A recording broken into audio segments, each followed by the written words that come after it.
सतनाम करता पुरख निर्भव निर्वैर अकाल मूरत अजूनी सैभं गुर प्रसाद जप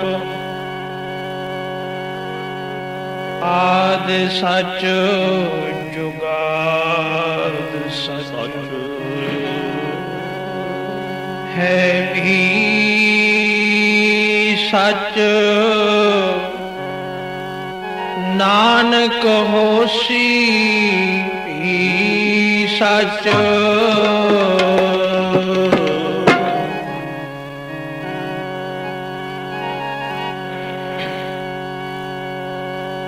दिन ते पहर पहर ते करियां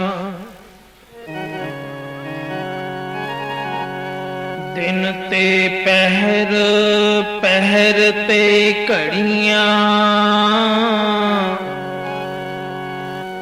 औद घटै तन छीजै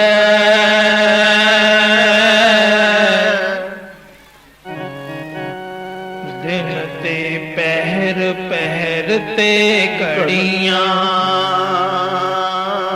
औद घटै तन छीजै काल अहेरी फिरे बदक ज्यों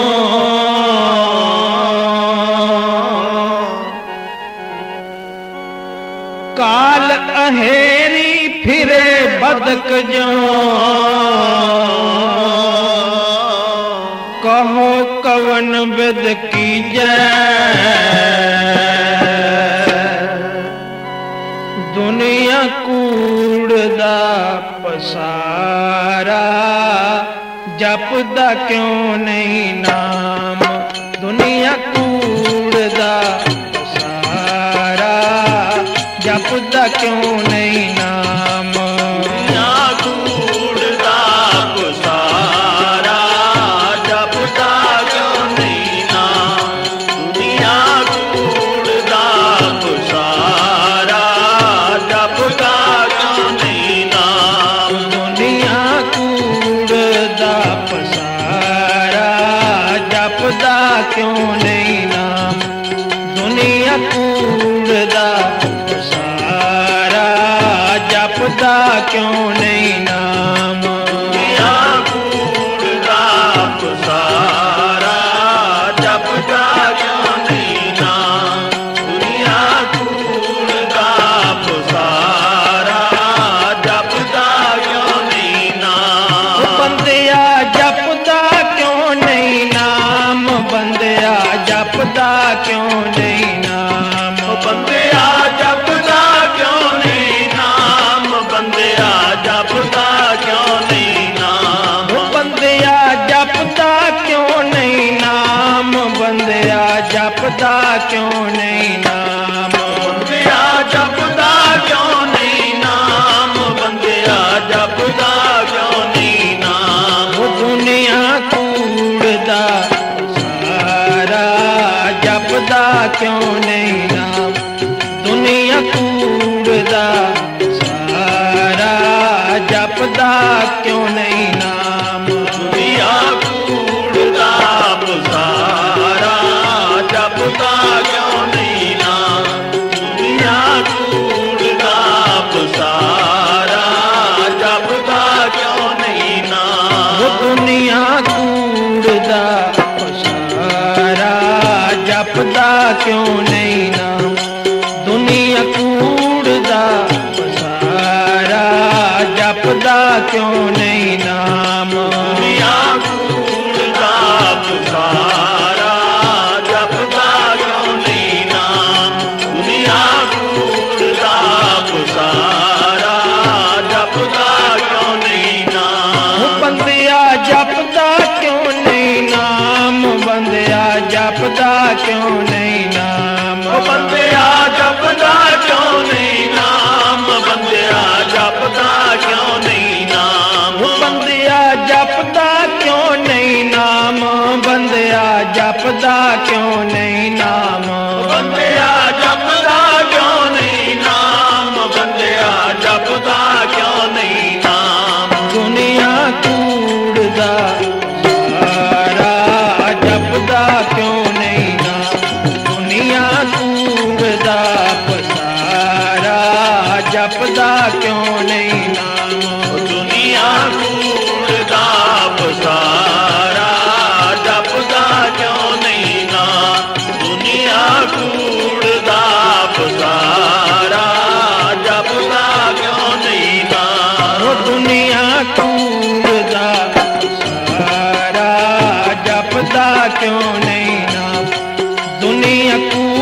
ਕੂੜਦਾ ਸਾਰਾ, ਜਪਦਾ ਕਿਉਂ ਨਹੀਂ ਨਾਮ। ਦੁਨੀਆ ਕੂੜਦਾ ਪਸਾਰਾ, ਜਪਦਾ ਕਿਉਂ ਨਹੀਂ ਨਾਮ। ਦੁਨੀਆ ਕੂੜਦਾ ਪਸਾਰਾ, ਜਪਦਾ ਕਿਉਂ ਨਹੀਂ ਨਾਮ।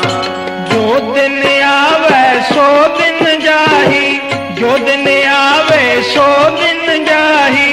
ਜੋ ਦਿਨ ਆਵੈ ਸੋ ਦਿਨ ਜਾਹੀ, ਜੋ ਦਿਨ ਆਵੈ ਸੋ ਦਿਨ ਜਾਹੀ। ਜੋ ਦਿਨ ਆਵੇ ਸੋ ਦਿਨ ਜਾਹੀ, ਜੋ ਦਿਨ ਆਵੇ ਸੋ ਦਿਨ ਜਾਹੀ। ਜੋ ਦਿਨ ਆਵੈ ਸੋ ਦਿਨ ਜਾਹੀ, ਜੋ ਦਿਨ ਆਵੈ ਸੋ ਦਿਨ ਜਾਹੀ। ਕਰਨਾ ਕੂਚ ਰਹਿਣ ਫਿਰ ਨਾਹੀ, ਕਰਨਾ ਕੂਚ ਰਹਿਣ ਫਿਰ ਨਾਹੀ। ਕਰਨਾ ਕੂਚ ਰਹਿਣ ਫਿਰ ਨਾਹੀ, ਕਰਨਾ ਕੂਚ ਰਹਿਣ ਫਿਰ ਨਾਹੀ। ਜਪਦਾ ਕਿਉਂ ਨਹੀਂ ਨਾਮ ਬੰਦਿਆ, ਜਪਦਾ ਕਿਉਂ ਨਹੀਂ ਨਾਮ। ਬੰਦਿਆ ਜਪਦਾ ਕਿਉਂ ਨਹੀਂ ਨਾਮ, ਬੰਦਿਆ ਜਪਦਾ ਕਿਉਂ ਨਹੀਂ ਨਾਮ। ਉਹ ਬੰਦਿਆ ਜਪਦਾ ਕਿਉਂ ਨਹੀਂ ਨਾਮ, ਜਪਦਾ ਕਿਉਂ ਨਹੀਂ ਨਾਮ। ਬੰਦਿਆ ਜਪਦਾ ਕਿਉਂ ਨਹੀਂ ਨਾਮ, ਬੰਦਿਆ ਜਪਦਾ ਕਿਉਂ ਨਹੀਂ ਨਾਮ। ਉਹ ਦੁਨੀਆ ਕੂੜਦਾ ਸਾਰਾ, ਜਪਦਾ ਕਿਉਂ ਨਹੀਂ ਨਾਮ। ਦੁਨੀਆ ਕੂੜਦਾ ਸਾਰਾ, ਜਪਦਾ ਕਿਉਂ ਨਹੀਂ ਨਾਮ। ਦੁਨੀਆ ਕੂੜਦਾ ਪਸਾਰਾ, ਜਪਦਾ ਕਿਉਂ ਨਹੀਂ ਨਾਮ। ਦੁਨੀਆ ਕੂੜਦਾ ਪਸਾਰਾ, ਜਪਦਾ ਕਿਉਂ ਨਹੀਂ ਨਾਮ। ਉਹ ਦੁਨੀਆ ਕੂੜਦਾ ਸਾਰਾ, ਜਪਦਾ ਕਿਉਂ ਨਹੀਂ ਨਾਮ। ਦੁਨੀਆ ਕੂੜਦਾ ਸਾਰਾ, ਜਪਦਾ ਕਿਉਂ ਨਹੀਂ ਨਾਮ। ਦੁਨੀਆ ਕੂੜਦਾ ਪਸਾਰਾ, ਜਪਦਾ ਕਿਉਂ ਨਹੀਂ ਨਾਮ। ਦੁਨੀਆ ਕੂੜਦਾ ਪਸਾਰਾ, ਜਪਦਾ ਕਿਉਂ ਨਹੀਂ ਨਾਮ। संग चलत है हम भी चलना, संग चलत है हम भी चलना। संग चलत है हम भी चलना, संग चलत है हम भी चलना। संग चलत है हम भी चलना, संग चलत है हम भी चलना। संग चलत है हम भी चलना, संग चलत है हम भी चलना। दूर गवन सिर ऊपर मरना, दूर गवन सिर ऊपर मरना। दूर गगन सिर ऊपर मरना, दूर गगन सिर ऊपर मरना। जपदा क्यों नहीं नाम बंदया, जपदा क्यों नहीं नाम। बंदिया जपदा क्यों नहीं नाम, बंदिया जपदा क्यों नहीं नाम। ओ बंदया जपदा क्यों नहीं नाम, बंदया जपदा क्यों नहीं नाम। ओ बंदिया जपदा क्यों नहीं नाम, बंदिया जपदा क्यों नहीं नाम। ओ दुनिया कूड़दा सारा, जपदा क्यों नहीं नाम। दुनिया कूड़दा सारा, जपदा क्यों नहीं नाम। बंदिया कूड़दा पसारा, जपदा क्यों नहीं नाम। दुनिया कूड़दा पसारा, जपदा क्यों नहीं नाम। सिमरत वेद पुराण, सिमरत वेद पुराण। पुकारन पोथियां, सिमरत वेद पुराण। पुकारन पोथियां, नाम बिना सब कूड़, नाम बिना सब कूड़। गाली होछियां, जो दिन आवे सो दिन जाई। करना कूच रहन तिर नाही। क्या पढ़ी है क्या गुनी है, क्या पढ़ी है क्या गुनी है। क्या वेद पुराना सुनी है। पढ़े सुने क्या होई, जो सहज न मिल्यो सोई। हर का नाम न जपस गवारा,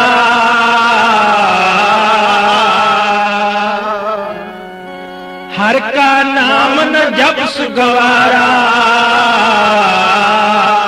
क्या सोचे बारंबारा।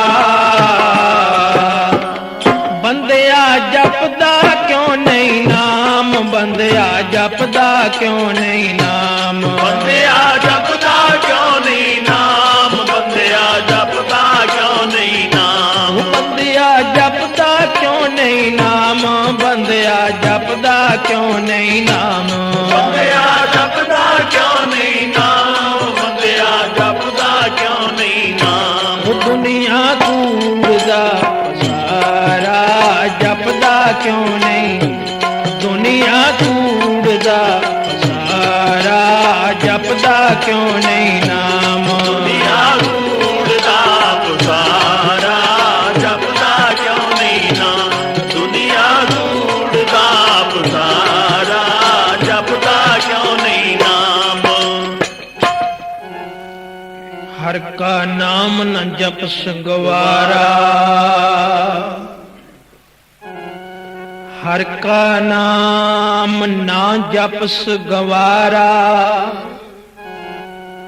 क्या सोचें बारंबारा, क्या सोचें बारंबारा।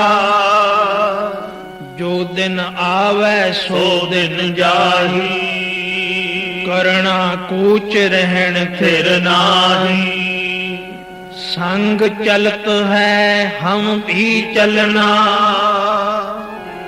दूर गवन सिर ऊपर मरना। क्या तू सोया जाग गया ना, क्या तू सोया,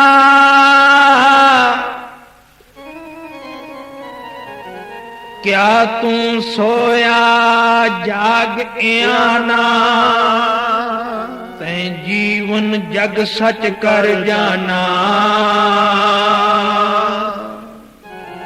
दिन ते पहर पहर ते घड़ियां, औद कटै तन छीजै, काल अहेरी फिरे बदक ज्यों, कहो कवन बिद की जय। दिन ते पहर पहर ते घड़ियां,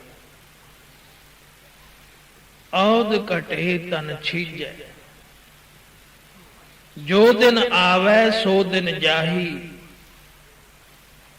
सूरज चढ़ै विजोग, सब सह घटे आरजा। जिवें जिवें दिन चढ़दा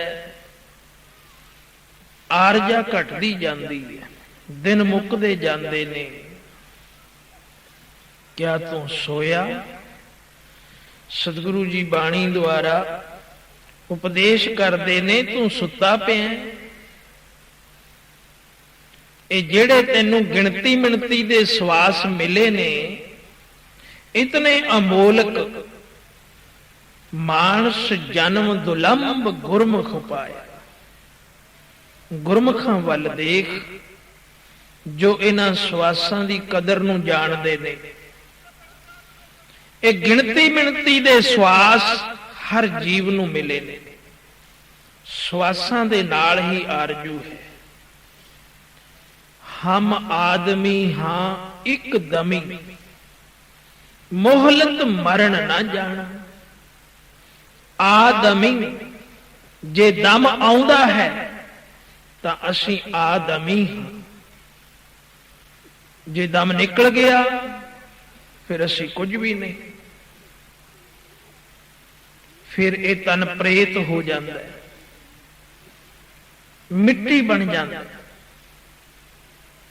इसकी कोई कदर नहीं। जितना चिर इस दे विच दम हन, सवास हन, उतना चिर सब कुछ है। सतगुरु जी बाणी द्वारा दसदे है, सब कुछ जीवत को व्यवहार। ये सारे जिन्ने व्यवहार ने, ये तेरे जिउंदे रहन तक ही। ਜਿਉਂਦਿਆਂ ਰਹਿਣ ਦੇ ਨਾਲ ਹੀ ਨੇ, ਪਰ ਇਹਨਾਂ ਵਿਵਹਾਰਾਂ ਨੂੰ ਸੋਧ ਲੈ, ਚੰਗੇ ਕਰਮ ਬਣਾ ਲੈ। ਇਸ ਢੁਕਵੰਜ ਵਾਲੀ ਜਿਹੜੀ ਰੀਤੀ ਹੈ ਨਾ, ਮਨਮੁਖਾਂ ਦੀਆਂ ਜਿਹੜੀਆਂ ਢੁੱਚਰਾਂ ਬਣਾਈਆਂ ਹੋਈਆਂ ਨੇ ਨਾ, ਕਿ ਆਹ ਜੱਗ ਮਿੱਠਾ ਅਗਲਾ ਕਿਸ ਨੇ ਡਿੱਠਾ, ਇਹ ਸਭ ਢੁੱਚਰਾਂ ਬਣੀਆਂ ਹੋਈਆਂ ਨੇ। ਇਹ ਬੇਗਿਆਨ ਵਾਲਿਆਂ ਦੀਆਂ ਗੱਲਾਂ ਨੇ, ਅਗਿਆਨੀਆਂ ਦੀਆਂ, ਕਿ ਹੁਣ ਜੋ ਕੁਝ ਮਰਜ਼ੀ ਕਰ ਲੋ, ਫਿਰ ਕਿਹੜਾ ਕੁਝ ਹੋਣਾ। ਪਰ ਸਤਿਗੁਰੂ ਜੀ ਦੀ ਬਾਣੀ ਤਾਂ ਸੱਚ ਆਖਦੀ ਹੈ। ਇਹ ਦਰਗਾਹੀ ਬਾਣੀ ਹੈ, ਪਵਿੱਤਰ ਬਾਣੀ ਹੈ। ਇਹ ਸਾਨੂੰ ਸੱਚ ਬਿਆਨ ਕਰਦੀ ਹੈ। ਹੁਣ ਵੱਤਾ ਹਰ ਨਾਮ ਨਾ ਬੀਜਿਓ, ਅੱਗੇ ਭੁੱਖਾ ਕਿਆ ਖਾਏ। ਅੱਗੇ ਜਾ ਕੇ ਵੀ ਭੁੱਖ ਲੱਗੇਗੀ ਤੈਨੂੰ। ਹੁਣ ਤਾਂ ਤਨ ਹੈ, ਮਨ ਹੈ, ਰੋਟੀ ਪਾਣੀ ਖਾ ਕੇ, ਅਨੇਕਾਂ ਪਦਾਰਥ ਭੋਗ ਪੁੰਚ ਕੇ ਮਨ ਨੂੰ ਰਾਜੀ ਕਰ ਲਿਆ, ਪਰ ਜੇ ਪੁੰਨ ਕਰਮ ਨਹੀਂ ਕੀਤੇ, ਸਾਧ ਸੰਗਤ ਨਹੀਂ ਕੀਤੀ, ਸਤਿਗੁਰੂ ਦੀ ਸ਼ਰਨ ਵਿੱਚ ਨਹੀਂ ਆਇਆ, ਉਸ ਦਾ ਨਾਮ ਨਹੀਂ ਜਪਿਆ, ਨਾਮ ਰੂਪੀ ਧਨ ਇਕੱਠਾ ਨਹੀਂ ਕੀਤਾ, ਰਾਸਾਂ ਨਹੀਂ ਬਣਾਈਆਂ, ਪੂੰਜੀਆਂ ਨਹੀਂ ਬਣਾਈਆਂ, ਤੇ ਫਿਰ ਅੱਗੇ ਜਾ ਕੇ ਭੁੱਖ ਲੱਗੇਗੀ ਆਤਮਾ ਨੂੰ। ਆਤਮਾ ਫਿਰ ਭਟਕਦੀ ਫਿਰੇਗੀ। ਇਸ ਨੂੰ ਭੁੱਖ ਲੱਗਦੀ ਹੈ, ਪਰ ਇਸ ਦਾ ਖਾਣਾ ਰੋਟੀ ਪਾਣੀ ਨਹੀਂ। ਇਹ ਕੱਪੜੇ ਵਸਤਰਾਂ ਦੇ ਨਾਲ ਤ੍ਰਿਪਤ ਨਹੀਂ ਹੁੰਦੀ, ਇਹ ਮਾਣ ਪ੍ਰਭਤਾ ਦੇ ਨਾਲ ਤ੍ਰਿਪਤ ਨਹੀਂ ਹੁੰਦੀ। ਮਾਣ ਪ੍ਰਭਤਾ, ਧਨ ਦੌਲਤ, ਕੱਪੜੇ ਵਸਤਰ ਆਦਿ ਸਭ ਕੁਝ ਇਹ ਤਾਂ ਮਨ ਦੇ ਨਾਲ ਹੀ, ਮਨ ਤਨ ਦੇ ਨਾਲ ਹੀ ਹੈ। ਪਰ ਜੇ ਆਤਮਾ ਦੇ ਕੁਛ ਪੱਲੇ ਨਾ ਬੰਨਿਆ, ਇੱਥੇ ਰਾਸ ਪੂੰਜੀ ਕੋਈ ਇਕੱਠੀ ਨਾ ਕੀਤੀ, ਸੇਵਾ ਸਿਮਰਨ ਨਹੀਂ ਕੀਤਾ, ਤਾਂ ਫਿਰ ਅੱਗੇ ਜਾ ਕੇ ਭੁੱਖ ਲੱਗੇਗੀ। ਕੀ ਖਾਏਗਾ? ਕੁਝ ਵੀ ਨਹੀਂ ਮਿਲੇਗਾ, ਭਟਕਦਾ ਫਿਰੇਗਾ। ਅੱਗੇ ਭੁੱਖਾ ਕਿਆ ਖਾਏ। ਸਤਿਗੁਰੂ ਜੀ ਬਾਣੀ ਵਿੱਚ ਆਖਦੇ ਐ, ਉੱਥੇ ਤਾਂ ਸੱਚੋ ਹੀ ਸੱਚ ਨਿਬੜੈ, ਚੁਣ ਵੱਖ ਕੱਢੇ ਜਜਮਾਲੇ। ਜਿਹੜੇ ਮੈਲੇ ਕੁਚੈਲੇ ਹੁੰਦੇ ਨਾ, ਉਹਨਾਂ ਨੂੰ ਵੱਖ ਕੱਢ ਦਿੰਦੇ ਆ। ਜਿਹੜੇ ਪਾਪੀ ਪੁਰਸ਼ ਹੁੰਦੇ, ਉਹਨਾਂ ਨੂੰ ਉਹ ਦਿਸ਼ਾ ਹੀ ਨਹੀਂ ਮਿਲਦੀ ਸੱਚਖੰਡ ਦੀ, ਉਹ ਨਰਕ ਘੋਰ ਦੇ ਵਿੱਚ ਜਾਂਦੇ ਨੇ, ਉਹ ਨਰਕ ਵਾਲੇ ਪਾਸੇ ਜਾਂਦੇ ਨੇ। ਧਰਮ ਰਾਏ ਉਹਨਾਂ ਨੂੰ ਸਜ਼ਾ ਦਿੰਦਾ। ਜਦੋਂ ਵੀ ਜੀਵ ਮਰ ਕੇ ਇੱਥੋਂ ਜਾਂਦਾ, ਸਵਾਸ ਪੂਰੇ ਕਰਕੇ, ਉਸਦੇ ਕਰਮਾਂ ਅਨੁਸਾਰ ਹੀ ਰਸਤਾ ਮਿਲਦਾ ਉਸ ਨੂੰ। ਉੱਥੇ ਕੀ ਹੁੰਦਾ? ਪਾਉਂਦੀ ਥਾਉ ਨਾ ਹੋਵੇ, ਹੁਣ ਸੁਣੀਐ ਕਿਆ ਰੂ ਆਇਆ। ਉੱਥੇ ਤਾਂ ਪੈਂਦੀਆਂ ਨੂੰ ਥਾਂ ਨਹੀਂ ਮਿਲਦੀ। ਜਿਹੜੇ ਜਮ ਜਗਾਤੀ ਹੁੰਦੇ ਨੇ, ਉਹ ਤਾਂ ਖੇਡ ਸਮਝਦੇ ਨੇ ਇਸ ਜੀਵ ਨੂੰ। ਜਿਸ ਤਰ੍ਹਾਂ ਅਸੀਂ ਖੁੱਦੋ ਖੂੰਡੀ ਖੇਡਦੇ ਹਾਂ, ਫੁੱਟਬਾਲ ਖੇਡਦੇ ਹਾਂ, ਕੁਝ ਸਮਝਦੇ ਹੀ ਨਹੀਂ, ਦਰਦ ਨਹੀਂ ਕਰਦੇ। ਇਸੇ ਤਰ੍ਹਾਂ ਸਾਨੂੰ ਉਹ ਸਮਝਦੇ ਨੇ ਸਾਡੇ ਖੇਡਣ ਵਾਲੀ ਗੇਂਦ ਮਿਲ ਗਈ ਸਾਨੂੰ, ਇਤਨੇ ਠੁੱਡੇ ਮਾਰਦੇ ਨੇ ਪਾਪੀ ਜੀਵ ਦੇ। ਫਿਰ ਨਰਕ ਹੈ, ਘੋਰ ਦੇ ਵਿੱਚ ਜਾਣਾ ਪੈਂਦਾ। ਲੇਖਾ ਹੁੰਦਾ, ਸਭ ਕੁਝ ਹੁੰਦਾ, ਅੱਗੇ ਵੀ ਹੈ ਕੁਛ, ਜਿਸ ਦੇ ਲਈ ਬਾਣੀ ਪੁਕਾਰ ਪੁਕਾਰ ਕੇ ਦੱਸਦੀ ਹੈ, ਕੁਝ ਕਰ ਲੈ। ਅਜੋ ਕਿਛ ਬਿਗੜਿਓ ਨਾਹੀ, ਜੋ ਪ੍ਰਭ ਗੁਣ ਗਾਵੇ। ਗੁਰੂ ਨਾਨਕ ਸੱਚੇ ਪਾਤਸ਼ਾਹ ਨਾਲ ਮਰਦਾਨਾ ਦੁਨੀਆ ਦਾ ਉਧਾਰ ਕਰਦੇ ਹੋਏ ਤੁਰੇ ਜਾਂਦੇ ਨੇ। ਰਸਤੇ ਦੇ ਵਿੱਚ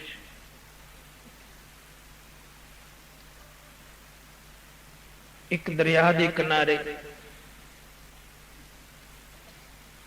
ਮਛੇਰੇ ਮੱਛੀਆਂ ਪਕੜ ਰਹੇ ਸਨ। ਇੱਕ ਮਛੇਰੇ ਨੇ ਕਿਤਨਾ ਹੀ ਵੱਡਾ ਢੇਰ ਮੱਛੀਆਂ ਫੜ ਫੜ ਕੇ ਲਾ ਦਿੱਤਾ। ਸਤਿਗੁਰੂ ਸੱਚੇ ਪਾਤਸ਼ਾਹ ਥੋੜੇ ਚਿਰ ਲਈ ਉੱਥੇ ਅਟਕ ਗਏ। ਮਰਦਾਨੇ ਨੇ ਤੱਕਿਆ ਕਿ ਇਹ ਮਛੇਰਾ ਹੈ, ਮੱਛੀਆਂ ਫੜ ਰਿਹਾ ਹੈ, ਫੜ ਫੜ ਕੇ ਢੇਰ ਲਾਏ ਪਏ ਨੇ, ਇਤਨਾ ਪਾਪ ਕਰਦਾ। ਸਤਿਗੁਰੂ ਜੀ ਤਾਂ ਆਖਦੇ ਨੇ, ਜਿਹੇ ਕਰਮ ਕਮਾਏ ਤੇਹਾ ਹੋਏ ਸੀ। ਜਿਸ ਤਰ੍ਹਾਂ ਦਾ ਜੀਵ ਕਰਮ ਕਰਦਾ ਉਸੇ ਤਰ੍ਹਾਂ ਦਾ ਉਸ ਨੂੰ ਭੋਗਣਾ ਪੈਂਦਾ ਹੈ। ਜੇ ਕੋਈ ਕਿਸੇ ਨੂੰ ਮਾਰਦਾ ਹੈ ਤਾਂ ਅਗਲੇ ਜਨਮ ਦੇ ਵਿੱਚ ਉਸ ਦੇ ਹੱਥੋਂ ਉਸ ਨੂੰ ਮਰਨਾ ਪੈਂਦਾ ਹੈ, ਉਸ ਦੇ ਹੱਥੋਂ ਹੀ ਉਸ ਨੂੰ ਦੁੱਖ ਮਿਲਦਾ ਹੈ। ਕਈ ਤਾਂ ਇਸੇ ਝਮੇਲਿਆਂ ਦੇ ਵਿੱਚ ਜਨਮ ਹੀ ਲਈ ਤੁਰੇ ਜਾਂਦੇ ਆ, 84 ਲੱਖ ਜੂਨ ਦੇ ਵਿੱਚ ਪੈ ਜਾਂਦੇ। ਸਿੱਧੇ ਰਸਤੇ ਦਰਗਾਹ ਦੇ ਤਾਂ ਕੋਈ ਵਿਰਲਾ ਹੀ ਜਾਂਦਾ ਹੈ। ਕੋਟਨ ਮੈਂ ਨਾਨਕ ਕੋ ਨਾਰਾਇਣ ਜਿਹ ਚੀਤ, ਕਰੋੜਾਂ ਦੇ ਵਿੱਚੋਂ ਇੱਕ ਹੈ ਜਿਸ ਨੇ ਉਸ ਵਾਹਿਗੁਰੂ ਨੂੰ ਆਪਣੇ ਹਿਰਦੇ ਵਿੱਚ ਵਸਾਇਆ ਤੇ ਸਾਧ ਸੰਗਤ ਵਿੱਚ ਆ ਕੇ ਬੈਠਦਾ। ਜਿਵੇਂ ਤੁਸੀਂ ਬੈਠੇ ਸੰਗਤ ਕਰਦੇ ਹੋ, ਵੱਡੇ ਭਾਗਾਂ ਵਾਲੇ। ਹਰ ਇੱਕ ਚੀਜ਼ ਦਾ ਲੇਖਾ ਹੋਣਾ। ਬਾਣੀ ਤੇ ਅਮਲ ਕਰੋ, ਹਿਰਦੇ ਵਿੱਚ ਭੈ ਵਸਾਓ, ਪਾਪ ਤੁਹਾਡੇ ਨੇੜੇ ਨਹੀਂ ਆਉਣਗੇ। ਜਦੋਂ ਤੁਸੀਂ ਬੇਡਰ ਹੋ ਜਾਂਦੇ ਹੋ ਫਿਰ ਇਹ ਮਨ ਭਟਕਦਾ, ਮਨ ਪਾਪੀ ਹੋ ਜਾਂਦਾ, ਮਨ ਗੁਰੂ ਦਾ ਭੈ ਨਹੀਂ ਰੱਖਦਾ। ਬਾਣੀ ਰੋਜ਼ਾਨਾ ਪੜ੍ਹੀਏ, ਨਿਤਨੇਮ ਪੜ੍ਹੀਏ ਤੇ ਮਨ ਦੇ ਉੱਪਰ ਭੈ ਵਸ ਜਾਂਦਾ, ਭਾਵ ਵੀ ਵਸ ਜਾਂਦਾ, ਪ੍ਰੇਮ ਵੀ ਹੋ ਜਾਂਦਾ ਤੇ ਡਰ ਵੀ ਹੋ ਜਾਂਦਾ। ਜੋ ਪ੍ਰਾਣੀ ਗੁਰੂ ਦਾ ਡਰ ਰੱਖਦਾ ਉਹ ਕਦੇ ਪਾਪ ਨਹੀਂ ਕਰਦਾ। ਸੋ ਮਰਦਾਨੇ ਨੇ ਬੇਨਤੀ ਕੀਤੀ, ਗਰੀਬ ਨਵਾਜ ਤੁਸੀਂ ਆਖਦੇ ਹੋ ਜੇ ਕੋਈ ਕਿਸੇ ਨੂੰ ਮਾਰ ਦੇਵੇ ਤੇ ਅਗਲੇ ਜਨਮ ਵਿੱਚ ਫਿਰ ਉਹ ਬਦਲਾ ਲੈਂਦਾ ਉਸ ਦਾ। ਹਾਂ ਮਰਦਾਨਿਆ, ਜਿਹੇ ਕਰਮ ਕਮਾਏ ਤੇਹਾ ਹੋਏ ਸੀ। ਜਿਸ ਤਰ੍ਹਾਂ ਦੇ ਕੋਈ ਕਰਮ ਕਰੇਗਾ ਉਸੇ ਤਰ੍ਹਾਂ ਦੇ ਭੋਗਣੇ ਪੈਣਗੇ। ਹਰ ਇੱਕ ਪ੍ਰਾਣੀ ਦੇ ਅੰਦਰ ਸਤਿਗੁਰੂ ਨੇ ਇੱਕ ਮਸ਼ੀਨ ਬਣਾ ਕੇ ਰੱਖ ਦਿੱਤੀ ਹੈ, ਜਿਸ ਨੂੰ ਆਦਿ ਗ੍ਰੰਥਾਂ ਦੇ ਵਿੱਚ, ਪੁਰਾਣਾਂ ਦੇ ਵਿੱਚ ਚਿਤਰਗੁਪਤ ਵੀ ਆਖ ਦਿੰਦੇ ਆ ਕਿ ਮੋਢਿਆਂ ਤੇ ਬੈਠੇ। ਹਰ ਇੱਕ ਪ੍ਰਾਣੀ ਦੇ ਮੋਢਿਆਂ ਤੇ ਬੈਠੇ ਹੈ। ਕਿਵੇਂ ਵੀ ਮੰਨ ਲਓ, ਭਾਵ ਕਿ ਇੱਕ ਸਤਾ ਇੱਕ ਮੌਜੂਦ ਹੈ ਵਿੱਚ ਸਾਡੇ, ਕਿ ਜਦੋਂ ਅਸੀਂ ਪਾਪ ਕਰਦੇ ਹਾਂ ਉਹ ਵੀ ਲਿਖਿਆ ਜਾਂਦਾ ਹੈ, ਜਦੋਂ ਪੁੰਨ ਕਰਦੇ ਹਾਂ ਉਹ ਵੀ ਲਿਖਿਆ ਜਾਂਦਾ। ਇਹ ਤਾਂ ਕਰਮ ਦੀ ਗੱਲ ਹੈ। ਜਿਹੜਾ ਕੁਝ ਅਸੀਂ ਮਨ ਦੇ ਵਿੱਚ ਸੋਚੀ ਤੁਰੇ ਜਾਂਦੇ ਆ ਨਾ, ਪਏ ਵੀ, ਉਹ ਵੀ ਉਗੜਿਆ ਜਾਂਦਾ ਸਾਡੇ ਮਨ ਦੇ ਉੱਪਰ। ਤੇ ਜਦੋਂ ਫਿਰ ਸਵਾਸ ਪੂਰੇ ਹੁੰਦੇ ਨੇ, ਉਸ ਟੇਪ ਰਿਕਾਰਡ ਦੀ ਕੈਸਟ ਨੂੰ ਜੰਮ ਚੁੱਕ ਕੇ ਲੈ ਜਾਂਦੇ, ਧਰਮ ਰਾਏ ਨੂੰ ਫੜਾ ਦਿੰਦੇ। ਮੁੱਕਰ ਨਹੀਂ ਸਕਦਾ ਬੰਦਾ ਕਿ ਜੀ ਮੈਂ ਨਹੀਂ ਕੀਤਾ। ਉੱਥੇ ਅਗਵਾਈਆਂ ਦੀ ਲੋੜ ਨਹੀਂ ਪੈਂਦੀ, ਜੀ ਮੈਂ ਪਿੰਡ ਦੇ ਸਰਪੰਚ ਨੂੰ ਬੁਲਾਉਣਾ, ਲੰਬੜਦਾਰ ਨੂੰ ਬੁਲਾਉਣਾ, ਤੁਸੀਂ ਮੈਨੂੰ ਗਲਤ ਸਜ਼ਾ ਦਿੰਦੇ ਹੋ, ਅਗਵਾਈ ਦੇਣਗੇ ਮੇਰੀ। ਉੱਥੇ ਕਿਸੇ ਦੀ ਗਵਾਹੀ ਨਹੀਂ। ਉੱਥੇ ਜੋ ਕੁਝ ਕੀਤਾ ਉਹ ਤੇਰੇ ਮਨ ਦੀ ਪੱਤਰੀ ਪਹਿਲਾਂ ਵਾਚੀ ਜਾਣੀ ਹੈ। ਉੱਥੇ ਕੋਈ ਪਾਪ ਕਰਕੇ ਆਵੇ, ਚੋਰੀ ਕਰਕੇ ਆਵੇ, ਕਿਸੇ ਨੂੰ ਮਾਰ ਕੇ ਆਵੇ, ਤੁਸੀਂ ਆਪ ਹੀ ਸੋਚ ਲਓ, ਉਹ ਬੰਦਾ ਪਰਾਂ ਦੇ ਵਿੱਚ ਨਹੀਂ ਖੜ ਸਕਦਾ। ਪਾਪ ਦਾ ਪ੍ਰਭਾਵ ਪੈਂਦਾ ਨਾ ਮਨ ਦੇ ਉੱਪਰ। ਬੱਚਾ ਜਰਾ ਜਿੰਨੀ ਗਲਤੀ ਕਰਕੇ ਆ ਜਾਵੇ, ਘਰ ਦੇ ਵਿੱਚੋਂ ਡਰਦਾ ਆਉਣ ਤੋਂ, ਮਾਤਾ ਪਿਤਾ ਦੇ ਸਾਹਮਣੇ ਆਉਣ ਤੋਂ ਡਰਦਾ। ਕਿੰਨਾ ਚਿਰ ਘਰੇ ਨਹੀਂ ਆਉਂਦਾ, ਲੱਭ ਕੇ ਲਿਆਉਣਾ ਪੈਂਦਾ, ਕਿਉਂਕਿ ਮਾੜੀ ਗੱਲ ਦਾ ਉਸ ਦੇ ਹਿਰਦੇ ਤੇ ਪ੍ਰਭਾਵ ਪਿਆ। ਸੋਚਣ ਦਾ ਵੀ ਪ੍ਰਭਾਵ ਪੈਂਦਾ, ਕਰਨ ਦਾ ਤਾਂ ਪੈਣਾ ਹੀ ਨਹੀਂ। ਸੋ ਪਰਾਂ ਦੇ ਵਿੱਚ ਆ ਕੇ ਨਹੀਂ ਖੜਦਾ, ਮੈਨੂੰ ਕੋਈ ਪੁੱਛ ਨਾ ਲਵੇ, ਮੈਨੂੰ ਕੋਈ ਸਿਆਣ ਨਾ ਲਵੇ, ਸ਼ਾਇਦ ਮੈਨੂੰ ਕਿਸੇ ਨੇ ਦੇਖ ਨਾ ਲਿਆ ਹੋਵੇ। ਪਾਪੀ ਪੁਰਸ਼ ਸਤ ਸੰਗਤ ਦੇ ਵਿੱਚ ਆ ਕੇ ਨਹੀਂ ਬੈਠਦਾ, ਉਸ ਨੂੰ ਭੈ ਆਉਂਦਾ, ਸ਼ਰਮ ਆਉਂਦੀ ਹੈ ਉਸ ਨੂੰ, ਮੈਂ ਕਰਮ ਕਿਹੋ ਜਿਹੇ ਕਰਦਾ। ਪਰ ਜੇ ਕੋਈ ਪੁੰਨ ਕਰਕੇ ਆਵੇ, ਕੋਈ ਦਾਨ ਕਰਕੇ ਆਇਆ ਹੈ ਗੁਰੂਦੁਆਰੇ ਤੋਂ, ਸਿੱਖ ਸੰਗਤਾਂ ਦੀ ਸੇਵਾ ਕਰਕੇ ਆਇਆ, ਉਸ ਦਾ ਮਨ ਕਿੱਡਾ ਬਲਵਾਨ ਹੋ ਜਾਂਦਾ। ਚਾਰ ਬੰਦੇ ਖੜੇ ਹੋਣ, ਜਾ ਕੇ ਜ਼ਰੂਰ ਖੜੇਗਾ, ਕਿਉਂਕਿ ਉਸ ਦੀ ਉਸਤਤ ਹੋਣੀ ਹੈ, ਸਭ ਨੇ ਉਸ ਨੂੰ ਨਮਸਕਾਰ ਕਰਨੀ ਹੈ ਵੀ ਬੜਾ ਚੰਗਾ ਆਦਮੀ ਹੈ ਤੂੰ। ਉਸ ਨੂੰ ਭੈ ਨਹੀਂ ਕੋਈ ਵੀ। ਸਤਿਗੁਰੂ ਜੀ ਬਾਣੀ ਦੁਆਰਾ ਦੱਸਦੇ ਹਨ, ਸੋ ਡਰੇ ਜੇ ਪਾਪ ਕਮਾਵੰਦਾ ਧਰਮੀ ਬਿਗਸੇਤ।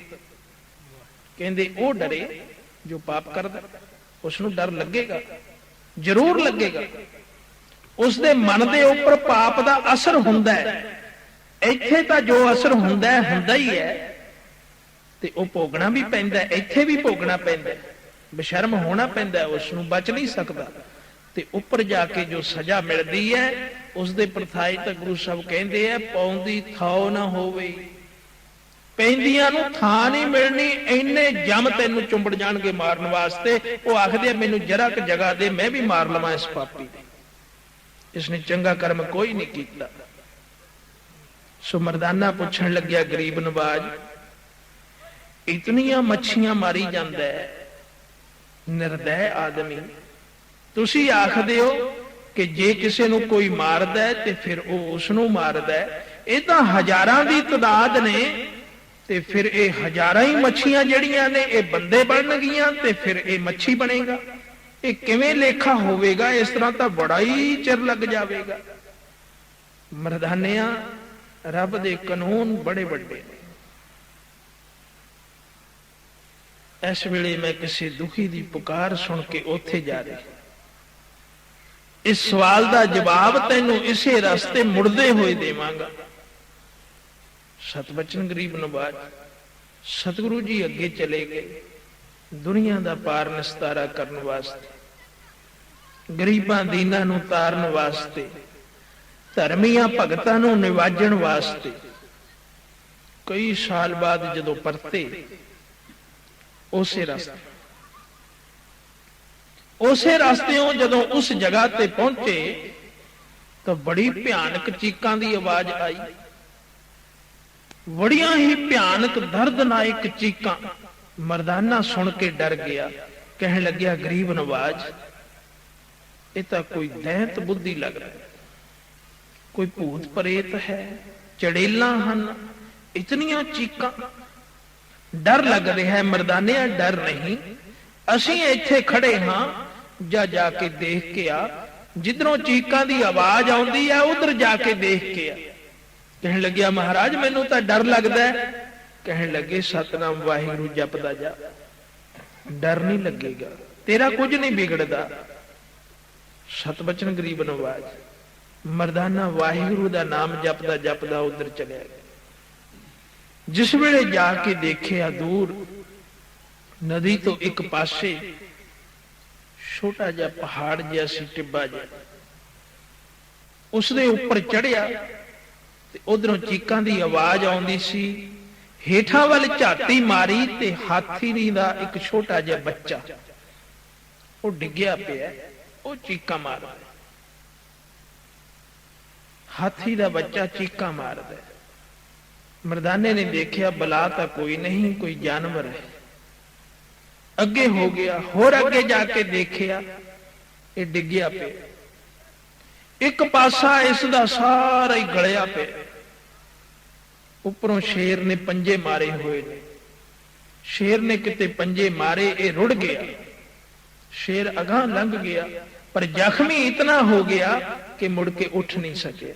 ਪਤਾ ਨਹੀਂ ਕਿੰਨੇ ਕੁ ਦਿਨਾਂ ਦਾ, ਮਹੀਨੇ ਦਾ, 2 ਮਹੀਨੇ ਦਾ ਪਿਆ ਹੋਵੇ।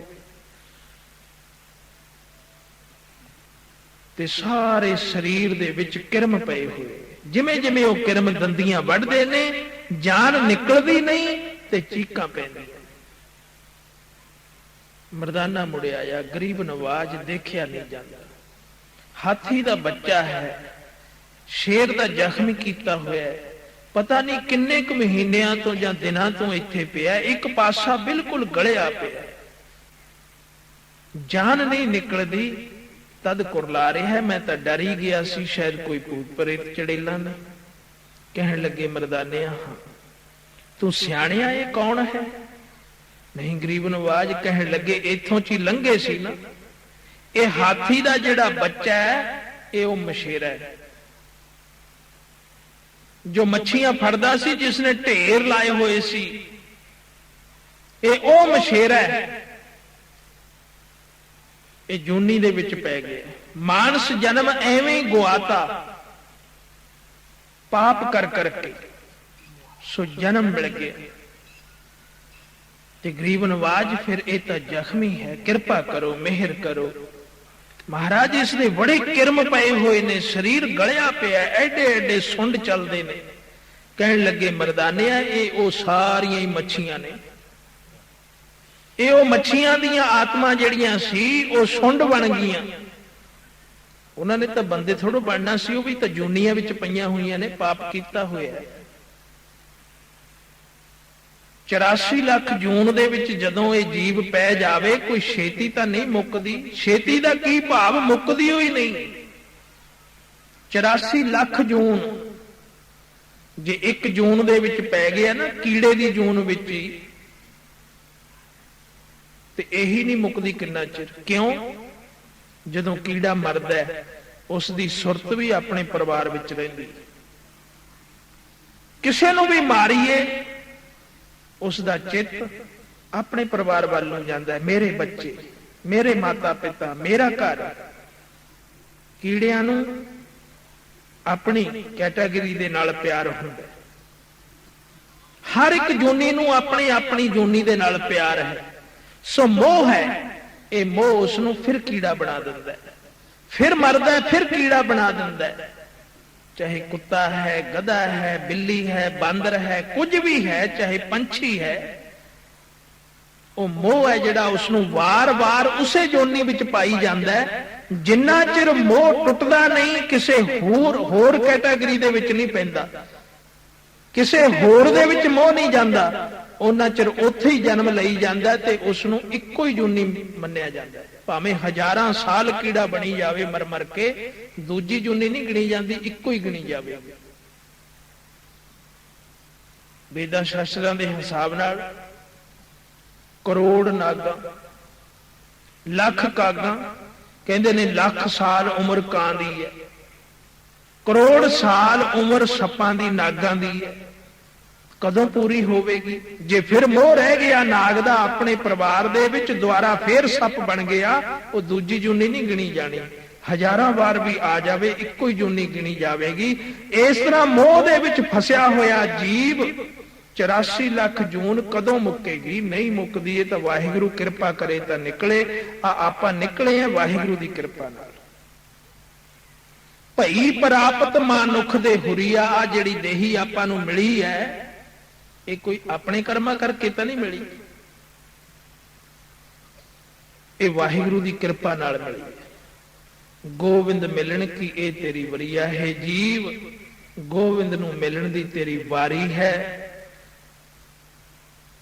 ਕਈ ਪੁਰਾਣਾਂ ਦੇ ਵਿੱਚ ਇਹ ਗੱਲ ਵੀ ਲਿਖੀ ਹੈ ਕਿ 101 ਜਨਮ ਬੰਦੇ ਨੂੰ ਬੰਦੇ ਦਾ ਮਿਲਦਾ ਹੈ, ਮੌਕਾ ਦਿੰਦਾ ਰੱਬ। 101 ਜਨਮ ਬੰਦੇ ਨੂੰ ਬੰਦੇ ਦਾ ਮਿਲਦਾ ਹੈ ਕਿ ਜੇ ਚੰਗੇ ਕੰਮ ਕਰ ਲਵੇ, ਚੰਗੇ ਕੰਮ ਕਰ ਲਵੇ, ਪਰ ਇਸ ਦੀ ਆਜੂ ਘਟਦੀ ਜਾਂਦੀ ਹੈ। ਇਹ ਜਿਵੇਂ ਜਿਵੇਂ ਬੁਰੇ ਕੰਮ ਕਰਦਾ ਹੈ, ਅਗਲੀ ਜੂਨੀ ਫਿਰ ਘਟ ਜਾਂਦੀ ਹੈ, ਅਗਲੀ ਦੇਹੀ ਦੇ ਵਿੱਚ ਆਰਜੂ ਘਟ ਜਾਂਦੀ ਹੈ। ਪਾਪ ਕਰਦਾ ਹੈ 50 ਸਾਲ ਦੀ ਰਹਿ ਜਾਂਦੀ ਹੈ, ਫਿਰ ਪਾਪ ਕਰਦਾ ਹੈ 25 ਸਾਲ ਦੀ ਰਹਿ ਜਾਂਦੀ ਹੈ, ਨਹੀਂ ਨਾਮ ਜਪਦਾ ਪਾਪ ਕਰਦਾ ਹੈ 12 ਸਾਲ ਦੀ ਰਹਿ ਜਾਂਦੀ ਹੈ। ਪਰ 12 ਸਾਲ ਦਾ ਫਿਰ ਜਪ ਤਪ ਕੀ ਕਰੇਗਾ? ਘਟ ਕੇ 1 ਸਾਲ ਦੀ ਰਹਿ ਜਾਂਦੀ ਹੈ। ਕਦੋਂ ਸੁਰਤ ਆਵੇਗੀ? ਕੌਣ ਮਿਲੇਗਾ? ਕੌਣ ਜਪਾਵੇਗਾ? ਤੇ ਗਤੀ ਇੱਥੇ ਤੱਕ ਪਹੁੰਚ ਜਾਂਦੀ ਹੈ, ਕਈ ਜਨਮ ਗਰਭ ਬਹਿਰ ਖਰਿਆ, ਗਰਭ ਦੇ ਵਿੱਚ ਹੀ ਖਰ ਜਾਂਦਾ ਹੈ, ਵਿੱਚ ਹੀ ਮੌਤ ਹੋ ਜਾਂਦੀ ਹੈ। 9 ਮਹੀਨੇ ਦੁੱਖ ਭੋਗਿਆ, ਜਨਮ ਹੋਇਆ ਤੇ ਮਰ ਗਿਆ। ਫਿਰ ਮੌਕਾ ਕਦੋਂ ਮਿਲੇਗਾ ਨਾਮ ਜਪਣ ਦਾ? ਕਦੋਂ ਜਾ ਕੇ ਸੋਝੀ ਆਉਂਦੀ ਹੈ? 20 ਸਾਲ ਦਾ ਹੁੰਦਾ ਜੀਵ, ਪਰ 20 ਸਾਲ ਦਾ ਹੋ ਕੇ ਵੀ ਜੇ ਨਾਮ ਨਾ ਜਪਿਆ, ਚੰਗੇ ਪਾਸੇ ਦੀ ਸੁਰਤ ਨਾ ਮਿਲੀ, ਤਾਂ ਐਵੇਂ ਹੀ ਜਨਮ ਗਵਾ ਲਿਆ। ਚਲੋ ਇਹ ਗੱਲ ਵੀ ਮੰਨ ਲੈਂਦੇ ਆ ਕਿ 101 ਜਨਮ ਮਿਲ ਜਾਂਦਾ ਹੈ, ਪਰ ਕਿਸੇ ਨੂੰ ਪਤਾ ਤਾਂ ਕੋਈ ਨਹੀਂ ਮੇਰਾ ਕਿਹੜਾ ਜਨਮ ਚੱਲਦਾ ਹੈ, ਸ਼ਾਇਦ ਅਖੀਰਲਾ ਹੀ ਜਨਮ ਨਾ ਹੋਵੇ, 101ਵਾਂ ਹੀ ਜਨਮ ਨਾ ਹੋਵੇ ਕਿਤੇ ਆਪਣਾ। ਤੇ ਉਸ ਤੋਂ ਬਾਅਦ ਫਿਰ 84 ਲੱਖ ਜੂਨ, ਇਹ ਕਦੇ ਮੁੱਕਣੀ ਹੈ। ਮਰਦਾਨਿਆਂ ਲੇਖਾ ਹੋ ਰਿਹਾ। ਇਹ ਹਜ਼ਾਰਾਂ ਮੱਛੀਆਂ ਜਿਹੜੀਆਂ ਇਸਨੇ ਮਾਰੀਆਂ ਨੇ, ਉਹ ਕਿਰਮ ਬਣ ਕੇ ਹੁਣ ਲੇਖਾ ਲੈ ਰਹੀਆਂ ਨੇ। ਜਿਵੇਂ ਇਸਨੇ ਉਹਨਾਂ ਨੂੰ ਪਾਣੀ ਚੋਂ ਕੱਢ ਕੇ ਤੜਫਾਇਆ ਹੈ, ਤੇ ਹੁਣ ਆਪ ਵੀ ਤੜਫਦਾ, ਲੇਖਾ ਪੂਰਾ ਹੋਵੇਗਾ। ਜਾਨ ਉਦੋਂ ਨਿਕਲੇਗੀ ਜਦੋਂ ਪੂਰਾ ਨਿਆਂ ਕਰੇ ਕਰਤਾ, ਪੂਰਾ ਨਿਆਂ ਹੋ ਜਾਊਗਾ, ਜਦੋਂ ਉਦੋਂ ਜਾਨ ਨਿਕਲੇਗੀ। ਗਰੀਬ ਨਵਾਜ ਕਿਰਪਾ ਕਰੋ, ਆਪ ਤਾਂ ਤਾਰਨਹਾਰ ਹੋ, ਪਰ ਇਸ ਮਸ਼ੇਰੇ ਦੇ, ਇਸ ਹਾਥੀ ਦੇ ਬੱਚੇ ਦੇ ਜੋ ਪਾਪੀ ਸੀ ਤੇ ਜੋ ਮੱਛੀਆਂ ਕਿਰਮ ਬਣ ਕੇ ਇਸ ਦੇ ਵਿੱਚ ਪਈਆਂ ਹੋਈਆਂ ਨੇ। ਮੈਂ ਕਹਿੰਦਾ ਇਹਨਾਂ ਦੇ ਵੀ ਧੰਨ ਭਾਗ ਨੇ ਜੇ ਗੁਰੂ ਨਾਨਕ ਦੀ ਦ੍ਰਿਸ਼ਟੀ ਪੈ ਗਈ ਇਹਨਾਂ ਤੇ। ਗੁਰੂ ਨਾਨਕ ਸੱਚੇ ਪਾਤਸ਼ਾਹ ਨੇ ਮਰਦਾਨੇ ਦਾ ਪਰਉਪਕਾਰ ਬੇਨਤੀ ਮੰਨ ਕੇ ਕੋਲ ਜਾ ਖੜੇ, ਸਿਰ ਦੇ ਉੱਪਰ ਆਪਣਾ ਸੋਹਣਾ ਚਰਨ ਰੱਖ ਦਿੱਤਾ ਤਾਂ ਉਸ ਦੀ ਮੌਤ ਹੋ ਗਈ, ਕਲਿਆਣ ਹੋ ਗਈ ਉਸ ਦੀ।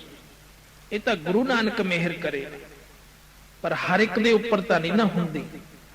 ਜਾਂ ਤਾਂ ਕੋਈ ਮਰਦਾਨੇ ਵਰਗਾ ਹੋਵੇ ਸਾਡੀ ਸਿਫਾਰਿਸ਼ ਕਰੇ, ਜਾਂ ਫਿਰ ਕੋਈ ਵੱਡੇ ਉੱਤਮ ਕਰਮ ਅਸੀਂ ਕਰੀਏ, ਨਾਮ ਜਪੀਏ, ਬੰਦਗੀ ਕਰੀਏ, ਤਾਂ ਸਾਡੇ ਉੱਤੇ ਰਹਿਮਤ ਹੋਵੇ ਗੁਰੂ ਨਾਨਕ ਸੱਚੇ ਪਾਤਸ਼ਾਹ ਦੀ। ਪਰ ਜੇ ਅਸੀਂ ਸੰਗਤ ਨਹੀਂ ਕਰਦੇ, ਨਾਮ ਨਹੀਂ ਜਪਦੇ, ਸਾਡੇ ਉੱਪਰ ਮਿਹਰ ਕਿਵੇਂ ਹੋਵੇਗੀ, ਕਿਰਪਾ ਕਿਵੇਂ ਹੋਵੇਗੀ। ਭਈ ਪ੍ਰਾਪਤ ਮਾਨੁਖ ਦੇ ਹੁਰੀਆ, ਗੋਬਿੰਦ ਮਿਲਣ ਕੀ ਇਹ ਤੇਰੀ ਬਰੀਆ। ਹੈ ਜੀਵ, ਗੋਬਿੰਦ ਮਿਲਣ ਨੂੰ ਇਹ ਤੇਰੀ ਵਾਰੀ ਹੈ, ਐਵੇਂ ਬਿਰਥਾ ਨਾ ਜਨਮ ਗਵਾ। ਇਹ ਦੁਨੀਆ ਤਾਂ ਕੂੜ ਦਾ ਪਸਾਰਾ ਹੈ, ਕੂੜ ਦਾ ਪਸਾਰਾ। ਜਪਦਾ ਕਿਉਂ ਨਹੀਂ ਨਾਮ, ਦੁਨੀਆ ਕੂੜ ਦਾ ਪਸਾਰਾ। ਜਪਦਾ ਕਿਉਂ ਨਹੀਂ ਨਾਮ,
ਜਪਦਾ ਕਿਉਂ ਨਹੀਂ ਨਾਮ, ਬੰਦਿਆ ਜਪਦਾ ਕਿਉਂ ਨਹੀਂ ਨਾਮ, ਬੰਦਿਆ ਜਪਦਾ ਕਿਉਂ ਨਹੀਂ ਨਾਮ। ਉਹ ਦੁਨੀਆ ਕੂੜ ਦਾ ਪਸਾਰਾ, ਜਪਦਾ ਕਿਉਂ ਨਹੀਂ ਨਾਮ, ਦੁਨੀਆ ਕੂੜ ਦਾ ਪਸਾਰਾ। ਜਪਦਾ ਕਿਉਂ ਨਹੀਂ ਨਾਮ, ਦੁਨੀਆ ਕੂੜ ਦਾ ਪਸਾਰਾ।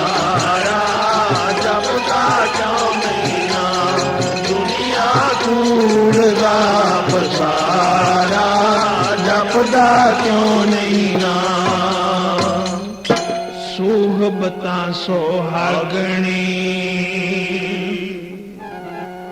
ਸੁਹਬਤਾਂ ਸੁਹਾਗਣੀ।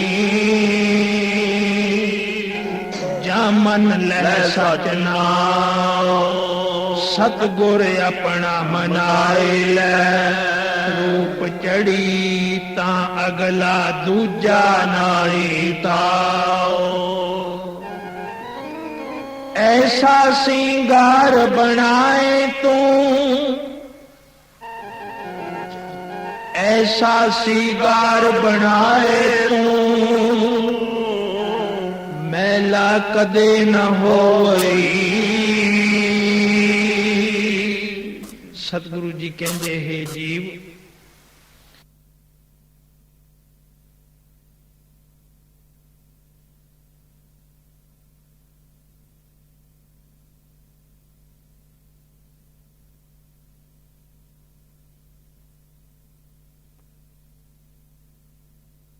ਸਿੰਗਾਰ ਬਣਾ,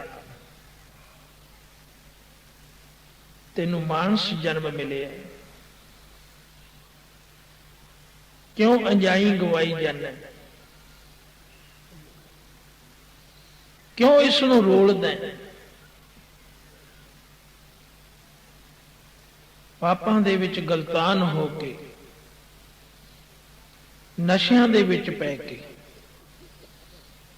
ਇਹ ਨਸ਼ਿਆਂ ਦੇ ਨਾਲ ਤੇਰੀ ਦੇਹੀ ਜੋ ਹੈ ਇਸ ਵਿੱਚ ਬਰਲ ਪੈ ਜਾਂਦੀ, ਤੇਰੀ ਮੱਤ ਵਿੱਚ ਬਰਲ ਪੈ ਜਾਂਦੀ, ਹੀਣਤਾ ਆ ਜਾਂਦੀ ਹੈ। ਕੋਈ ਵੀ ਧਰਮ ਇਜਾਜ਼ਤ ਨਹੀਂ ਦਿੰਦਾ ਸ਼ਰਾਬ ਵਾਸਤੇ, ਕਿਸੇ ਵੀ ਨਸ਼ੇ ਵਾਸਤੇ। ਕਿਸੇ ਵੀ ਕਿਸਮ ਦਾ ਨਸ਼ਾ ਜਿਹੜਾ ਉਹ ਸਾਨੂੰ ਵਾਹਿਗੁਰੂ ਦੇ ਚਰਨਾਂ ਤੋਂ ਦੂਰ ਕਰਦਾ ਹੈ। ਹਰ ਇੱਕ ਦੀਵਾਨ ਦੇ ਵਿੱਚ ਜਿੱਥੇ ਵੀ ਗੁਰਮਤਿ ਸਮਾਗਮ ਹੁੰਦੇ ਨੇ, ਸੰਤ ਸਮਾਗਮ ਹੁੰਦੇ ਨੇ, ਹੋਰ ਇਤਿਆਦਿਕ ਕਥਾ ਵਾਰਤਾਵਾਂ ਮੰਦਰਾਂ ਮਸੀਤਾਂ ਦੇ ਵਿੱਚ ਹੁੰਦੀਆਂ ਨੇ, ਜਿਸ ਤਰ੍ਹਾਂ ਇੱਥੋਂ ਦੇ ਪ੍ਰਬੰਧਕਾਂ ਨੇ ਵੀ ਇਸ਼ਤਿਹਾਰ ਛਪਾਏ ਨੇ, ਉਸ ਦੇ ਵਿੱਚ ਸਪੈਸ਼ਲ ਲਿਖਿਆ ਹੈ ਕਿ ਕੋਈ ਵੀ ਨਸ਼ਾ ਕਰਨ ਵਾਲਾ ਜੀਵ, ਸ਼ਰਾਬੀ, ਕਬਾਬੀ ਸਤ ਸੰਗਤ ਦੇ ਵਿੱਚ ਨਾ ਆਵੇ। ਹਰ ਇੱਕ ਥਾਂ ਤੇ ਅਨਾਉਂਸਮੈਂਟ ਇਹੀ ਹੁੰਦੀ ਕਿ ਕੋਈ ਵੀ ਨਸ਼ੇ ਵਾਲਾ ਬੰਦਾ ਸਤਿਗੁਰੂ ਦੇ ਦਰਬਾਰ ਵਿੱਚ ਨਾ ਆਵੇ। ਮੰਦਿਰ ਦੇ ਵਿੱਚ ਕਥਾ ਹੁੰਦੀ ਹੋਵੇ ਉੱਥੇ ਵੀ ਵਰਜਿਤ ਹੈ। ਮਸਜਿਦ ਦੇ ਵਿੱਚ ਨਮਾਜ਼ ਹੁੰਦੀ ਹੋਵੇ ਉੱਥੇ ਵੀ ਵਰਜਿਤ ਹੈ। ਭਾਵ ਕਿ ਧਰਮ ਸਥਾਨ ਰੱਬ ਦੇ ਘਰ ਵਿੱਚ ਇਹ ਬੰਦੇ ਨਹੀਂ ਆ ਸਕਦੇ, ਕਿਉਂਕਿ ਇਹਨਾਂ ਦੀਆਂ ਕਰਤੂਤਾਂ ਪਸ਼ੂਆਂ ਵਾਲੀਆਂ ਦਸੀਆਂ ਸਤਿਗੁਰੂ ਸੱਚੇ ਪਾਤਸ਼ਾਹ। ਕਰਤੂਤ ਪਸ਼ੂ ਕੀ ਮਾਨਸ ਜਾਤ, ਅਖੇ ਮਾਨਸ ਜਾਤ ਹੀ ਹੈ, ਕਰਤੂਤਾਂ ਤਾਂ ਪਸ਼ੂਆਂ ਵਾਲੀਆਂ ਕਰਦਾ ਹੈ। ਸ਼ਰਾਬੀ ਸ਼ਰਾਬ ਪੀ ਕੇ ਪਸ਼ੂਵਤ ਹੋ ਜਾਂਦਾ ਹੈ। ਸਭ ਤੋਂ ਭੈੜੀ ਵਾਦੀ ਹੈ, ਜ਼ਹਿਰ ਹੈ। ਤੇ ਫਿਰ ਸਤਿਗੁਰੂ ਸੱਚੇ ਪਾਤਸ਼ਾਹ ਨੇ ਬਾਣੀ ਦੇ ਵਿੱਚ ਵੀ ਤੇ ਗੁਰੂ ਦਸਵੇਂ ਪਾਤਸ਼ਾਹ ਨੇ ਆਪਣੇ ਉਪਦੇਸ਼ ਤੇ ਆਪਣੀ ਬਾਣੀ ਦੇ ਵਿੱਚ ਵੀ ਇਹਨਾਂ ਨਸ਼ਿਆਂ ਤੋਂ ਗੁਰਸਿੱਖਾਂ ਨੂੰ ਵਰਜਿਤ ਰੱਖੇ। ਨਸ਼ੇ ਨਹੀਂ ਕਰਨੇ, ਕਿਸੇ ਵੀ ਕਿਸਮ ਦਾ ਨਸ਼ਾ ਨਹੀਂ ਕਰਨਾ। ਨਸ਼ੇ ਕਰਨ ਵਾਲਾ ਜੀਵ ਬੰਦਗੀ ਦਾ ਰਸ ਨਹੀਂ ਲੈ ਸਕਦਾ। ਸਾਧ ਸੰਗਤ ਦੇ ਵਿੱਚ ਆ ਕੇ ਸਤਿਗੁਰੂ ਦੀ ਬਖਸ਼ਿਸ਼ ਪ੍ਰਾਪਤ ਨਹੀਂ ਕਰ ਸਕਦਾ। ਉਹ ਅੰਦਰ ਆ ਹੀ ਨਹੀਂ ਸਕਦਾ। ਉਹ ਕਰਮਾਂ ਤੋਂ ਹੀਣ ਹੈ। ਹਰ ਕੋਈ ਉਸ ਨੂੰ ਵਰਜੇਗਾ, ਹਰ ਕੋਈ ਰੋਕੇਗਾ। ਚਲੋ ਰੋਕੇ ਵੀ ਭਾਵੇਂ ਨਾ, ਉਂਝ ਵੀ ਉਹ ਆ ਨਹੀਂ ਸਕਦਾ, ਕਿਉਂਕਿ ਕਲਯੁਗ ਉਸ ਦੇ ਹਿਰਦੇ ਵਿੱਚ ਬੈਠਾ ਹੁੰਦਾ।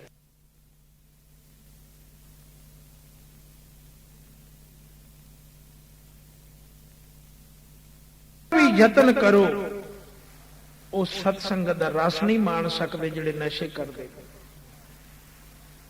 ਵੈਸੇ ਤਾਂ ਸਤਿਗੁਰੂ ਜੀ ਨੇ ਨਾਮ ਜਪਣ, ਬੰਦਗੀ ਕਰਨ ਦੇ ਰਸਤੇ ਵਿੱਚ ਕਿਸੇ ਵੀ ਚੀਜ਼ ਦਾ ਆਸਰਾ ਲੈਣ ਦੀ ਹਦਾਇਤ ਨਹੀਂ ਦਿੱਤੀ। ਆਸਰਾ ਲੈਣਾ ਤਾਂ ਸਾਧ ਸੰਗਤ ਦਾ ਲੈ। ਆਸਰਾ ਲੈਣਾ, ਟੇਕ ਲੈਣੀ ਹੈ ਗੁਰੂ ਚਰਨਾਂ ਦੀ ਲੈ, ਗੁਰੂ ਸ਼ਬਦ ਦੀ ਲੈ। ਸ਼ਬਦ ਤੇਰਾ ਗੁਰੂ ਹੈ, ਗੁਰੂ ਦਾ ਸਵਰੂਪ ਹੈ ਸ਼ਬਦ, ਉਸ ਦੀ ਟੇਕ ਰੱਖ। ਜੇ ਤੂੰ ਨਸ਼ਿਆਂ ਦੀ ਟੇਕ ਲੈ ਕੇ ਗੋਰਖ ਦੇ ਪਾਸ ਗੁਰੂ ਨਾਨਕ ਸੱਚੇ ਪਾਤਸ਼ਾਹ ਗਏ, ਉਸਨੇ ਭੰਗ ਦਾ ਪ੍ਰਸ਼ਾਦ ਅੱਗੇ ਰੱਖਿਆ। ਮਹਾਰਾਜ ਜੀ ਕਹਿਣ ਲੱਗੇ, ਗੋਰਖ ਇਹ ਕੀ ਹੈ? ਕਹਿਣ ਲੱਗਿਆ, ਜੀ ਇਹ ਇੱਕ ਐਸੀ ਵਸਤੂ ਹੈ ਕਿ ਇਸ ਦੇ ਨਾਲ ਲਿਵ ਲੱਗ ਜਾਂਦੀ ਹੈ, ਲਿਵ ਜੁੜ ਜਾਂਦੀ ਹੈ ਇਸ ਦੇ ਨਾਲ। ਸਤਿਗੁਰੂ ਸੱਚੇ ਪਾਤਸ਼ਾਹ ਨੇ ਆਖਿਆ, ਗੋਰਖ ਤਾਈਓ ਤੋਂ ਤੂੰ ਰੱਬ ਨੂੰ ਨਹੀਂ ਮਿਲ ਸਕਿਆ, ਰਿੱਧੀਆਂ ਸਿੱਧੀਆਂ ਦੁਨੀਆ ਦੇ ਵਿੱਚ ਤੁਰਿਆ ਫਿਰਦਾ, ਤਾਈਓ ਤੇਰੇ ਮਨ ਦੇ ਉਤਰਾ ਚੜਾ ਖਤਮ ਨਹੀਂ ਹੋਏ। ਬੇਸ਼ੱਕ ਤੂੰ ਸਿੱਧ ਹੈ, ਜੋਗੀ ਹੈ, ਜੋਗ ਦੇ ਵਿੱਚ ਤੂੰ ਆਪਣੇ ਆਪ ਨੂੰ ਮੰਨਿਆ ਪਰਮੰਨਿਆ ਸਮਝਦਾ ਹੈ, ਪਰ ਪੂਰਾ ਨਹੀਂ ਹੋ ਸਕਿਆ, ਕਿਉਂਕਿ ਤੂੰ ਤਾਂ ਬਹੁਤ ਹੀ ਹੀਣਤ ਚੀਜ਼ ਨੂੰ ਵਰਤਦਾ ਹੈ। ਜੇ ਪ੍ਰਮਾਤਮਾ ਦੀ ਲਿਵ ਚਾਹੁੰਦਾ ਹੈ, ਮਨ ਨੂੰ ਸ਼ਾਂਤੀ ਚਾਹੁੰਦਾ ਹੈ, ਤਾਂ ਨਾਮ ਖੁਮਾਰੀ ਨਾਨਕਾ ਚੜੀ ਰਹੇ ਦਿਨ। ਨਾਮ ਦੀ ਖੁਮਾਰੀ ਵਿੱਚ ਬਸ, ਨਾਮ ਦਾ ਨਸ਼ਾ ਵਰਤ, ਹੋਰ ਕਿਸੇ ਨਸ਼ੇ ਦੇ ਆਸਰੇ ਤੇ ਨਾ ਰਹਿ। ਹਰ ਇੱਕ ਇਲਾਕੇ ਦੇ ਵਿੱਚ ਹੀ ਅਸੀਂ ਜਾਂਦੇ ਹਾਂ, ਘਰਾਂ ਦੇ ਵਿੱਚੋਂ ਹਰ ਇੱਕ ਦੀ ਫਰਿਆਦ ਇਹੀ ਹੁੰਦੀ ਹੈ, ਜੀ ਸ਼ਰਾਬ ਕੱਢੋ ਸਾਡੇ ਘਰੋਂ। ਕਈ ਭੈਣਾਂ ਬਹੁਤ ਰੋਂਦੀਆਂ ਵਿਚਾਰੀ, ਜੀ ਮੇਰਾ ਪਤੀ ਸ਼ਰਾਬ ਬਹੁਤ ਪੀਂਦਾ ਹੈ। ਮਾਵਾਂ ਰੁਦਨ ਕਰਦੀਆਂ, ਸਾਡਾ ਪੁੱਤਰ ਸ਼ਰਾਬ ਬਹੁਤ ਪੀਂਦਾ ਹੈ, ਪਿਤਾ ਰੁਦਨ ਕਰਦਾ ਹੈ। ਕਈ ਥਾਂ ਤੇ ਉਲਟ ਹੈ, ਬੱਚੇ ਗੁਰਮੁਖ ਹਨ, ਪਿਤਾ ਸ਼ਰਾਬ ਪੀਂਦਾ ਹੈ। ਮਾਤਾ ਗੁਰਮੁਖ ਹੈ, ਵਰਜਦੀ ਹੈ ਪਰ ਨਹੀਂ ਹਟਦਾ, ਕਿਵੇਂ ਹਟੇ? ਪਰ ਜਿਸਨੂੰ ਆਪਣੇ ਪਰਿਵਾਰ ਦੀ ਵੀ ਸੁਰਤ ਨਹੀਂ, ਆਪਣੀ ਦੇਹੀ ਦੀ ਵੀ ਸੁਰਤ ਨਹੀਂ, ਉਹ ਸਾਧ ਸੰਗਤ ਦੇ ਵਿੱਚੋਂ ਕੀ ਪ੍ਰਾਪਤ ਕਰੇਗਾ? ਮਾਨਸ ਜਨਮ ਅਕਾਰਥ ਖੋਵਤ ਹੈ, ਉਸ ਦਾ ਜਨਮ ਤਾਂ ਐਵੇਂ ਜਾਵੇਗਾ, ਉਹ ਰਸ ਨਹੀਂ ਲੈ ਸਕਦਾ। ਜੋ ਨਸ਼ੇ ਵਰਤਦਾ ਹੈ ਉਸ ਦਾ ਮਨ ਟੁਚਰੀ ਹੋ ਜਾਂਦਾ ਹੈ, ਉਹ ਹਰ ਇੱਕ ਪੰਕਤੀ ਨੂੰ ਆਪਣੇ ਵੱਲ ਨੂੰ ਮੋੜ ਲੈਂਦਾ ਹੈ। ਉਹ ਕਹਿੰਦਾ ਮੈਂ ਬੇਪਰਵਾਹ ਹੋ ਗਿਆ, ਮੈਂ ਰੱਬ ਦੇ ਰੰਗ ਵਿੱਚ। ਕਈ ਸਾਧ ਵੀ ਦੇਖੇ ਨੇ ਇਸ ਤਰ੍ਹਾਂ ਦੇ, ਕਈ ਲੰਗੋਟ ਧਾਰੀ, ਕਈ ਕਿਸਮਾਂ ਦੇ, ਕਈ ਪਹਿਰਾਵਿਆਂ ਵਾਲੇ ਨਸ਼ਿਆਂ ਦੀ ਓਟ ਦੇ ਨਾਲ ਦੁਨੀਆ ਨੂੰ ਲੁੱਟਦੇ ਫਿਰਦੇ ਨੇ। ਕਈਆਂ ਦੇ ਡੇਰਿਆਂ ਦੇ ਉੱਪਰ ਸ਼ਰਾਬ ਚੜ੍ਹਦੀ ਵੀ ਹੈ, ਪਰ ਲੋਕ ਪਤਾ ਨਹੀਂ ਉਹਨਾਂ ਨੂੰ ਕਿਵੇਂ ਪੂਜੀ ਜਾਂਦੇ। ਕੌਣ ਪੂਜਦੇ ਆ? ਜਿਹੜੇ ਸ਼ਰਾਬ ਪੀਣ ਵਾਲੇ ਨੇ, ਦੂਜਾ ਨਹੀਂ ਕੋਈ ਜਾਂਦਾ ਉੱਥੇ, ਸਿਆਣਾ ਪੁਰਸ਼ ਨਹੀਂ ਜਾਂਦਾ। ਇਹ ਦੇਹੀ ਤੈਨੂੰ ਇੰਨੀ ਪਵਿੱਤਰ ਮਿਲੀ ਹੈ, ਇੰਨੀ ਚੰਗੀ ਮਿਲੀ ਹੈ, ਜਰਾ ਕਿ ਜਿੰਨਾ ਵੀ ਛਿੱਟਾ ਇਸ ਦੇ ਉੱਪਰ ਪੈ ਗਿਆ ਨਾ ਕੂੜ ਦਾ, ਤੇ ਦਰਗਾਹ ਦੇ ਵਿੱਚ ਕਬੂਲ ਨਹੀਂ ਹੋਵੇਗਾ। ਫਿਰ 84 ਲੱਖ ਜੂਨ ਦੇ ਵਿੱਚ ਭਟਕਦਾ ਫਿਰੇਗਾ, ਗੰਦਗੀ ਦਾ ਕੀੜਾ ਬਣੇਗਾ। ਜੇ ਐਸੀ ਅਵਗਿਆ ਕਰ ਲਈ ਇਸ ਦੇਹੀ ਦੇ ਨਾਲ, ਤੈਨੂੰ ਕਿੱਡੀ ਪਵਿੱਤਰ ਆਤਮਾ ਦਿੱਤੀ ਹੈ, ਨਾਮ ਜਪਣ ਵਾਸਤੇ ਜੀਭਾ ਦਿੱਤੀ ਹੈ, ਦਰਸ਼ਨ ਕਰਨ ਵਾਸਤੇ ਅੱਖਾਂ ਦਿੱਤੀਆਂ, ਸੁਣਨ ਵਾਸਤੇ ਕੰਨ ਦਿੱਤੇ ਨੇ, ਕਰਨ ਵਾਸਤੇ ਹੱਥ ਦਿੱਤੇ ਨੇ, ਚੱਲਣ ਵਾਸਤੇ ਪੈਰ ਦਿੱਤੇ ਨੇ, ਹੋਰ ਬੜੇ ਇੰਦਰੇ ਤੈਨੂੰ ਬਖਸ਼ਿਸ਼ ਕੀਤੇ ਹੈ ਵਾਹਿਗੁਰੂ ਨੇ, ਤੇ ਤੂੰ ਵਾਹਿਗੁਰੂ ਦਾ ਕਦੇ ਸ਼ੁਕਰ ਨਹੀਂ ਕਰ ਸਕਦਾ। ਤੇ ਫਿਰ ਤੈਨੂੰ ਖਾਣ ਵਾਸਤੇ ਪੀਣ ਵਾਸਤੇ ਕਿੰਨੇ ਅੰਮ੍ਰਿਤ ਬਖਸ਼ੇ ਨੇ ਸਤਿਗੁਰੂ ਨੇ, ਤੂੰ ਉਹਨਾਂ ਅੰਮ੍ਰਿਤਾਂ ਨੂੰ ਵਿਗਾੜ ਕੇ ਤਾਂ ਵਰਤਦਾ ਹੈ, ਪਰ ਜਿਸ ਤਰ੍ਹਾਂ ਸ਼ੁੱਧ ਤੈਨੂੰ ਦਿੱਤੇ ਨੇ ਕਿਉਂ ਨਹੀਂ ਵਰਤਦਾ?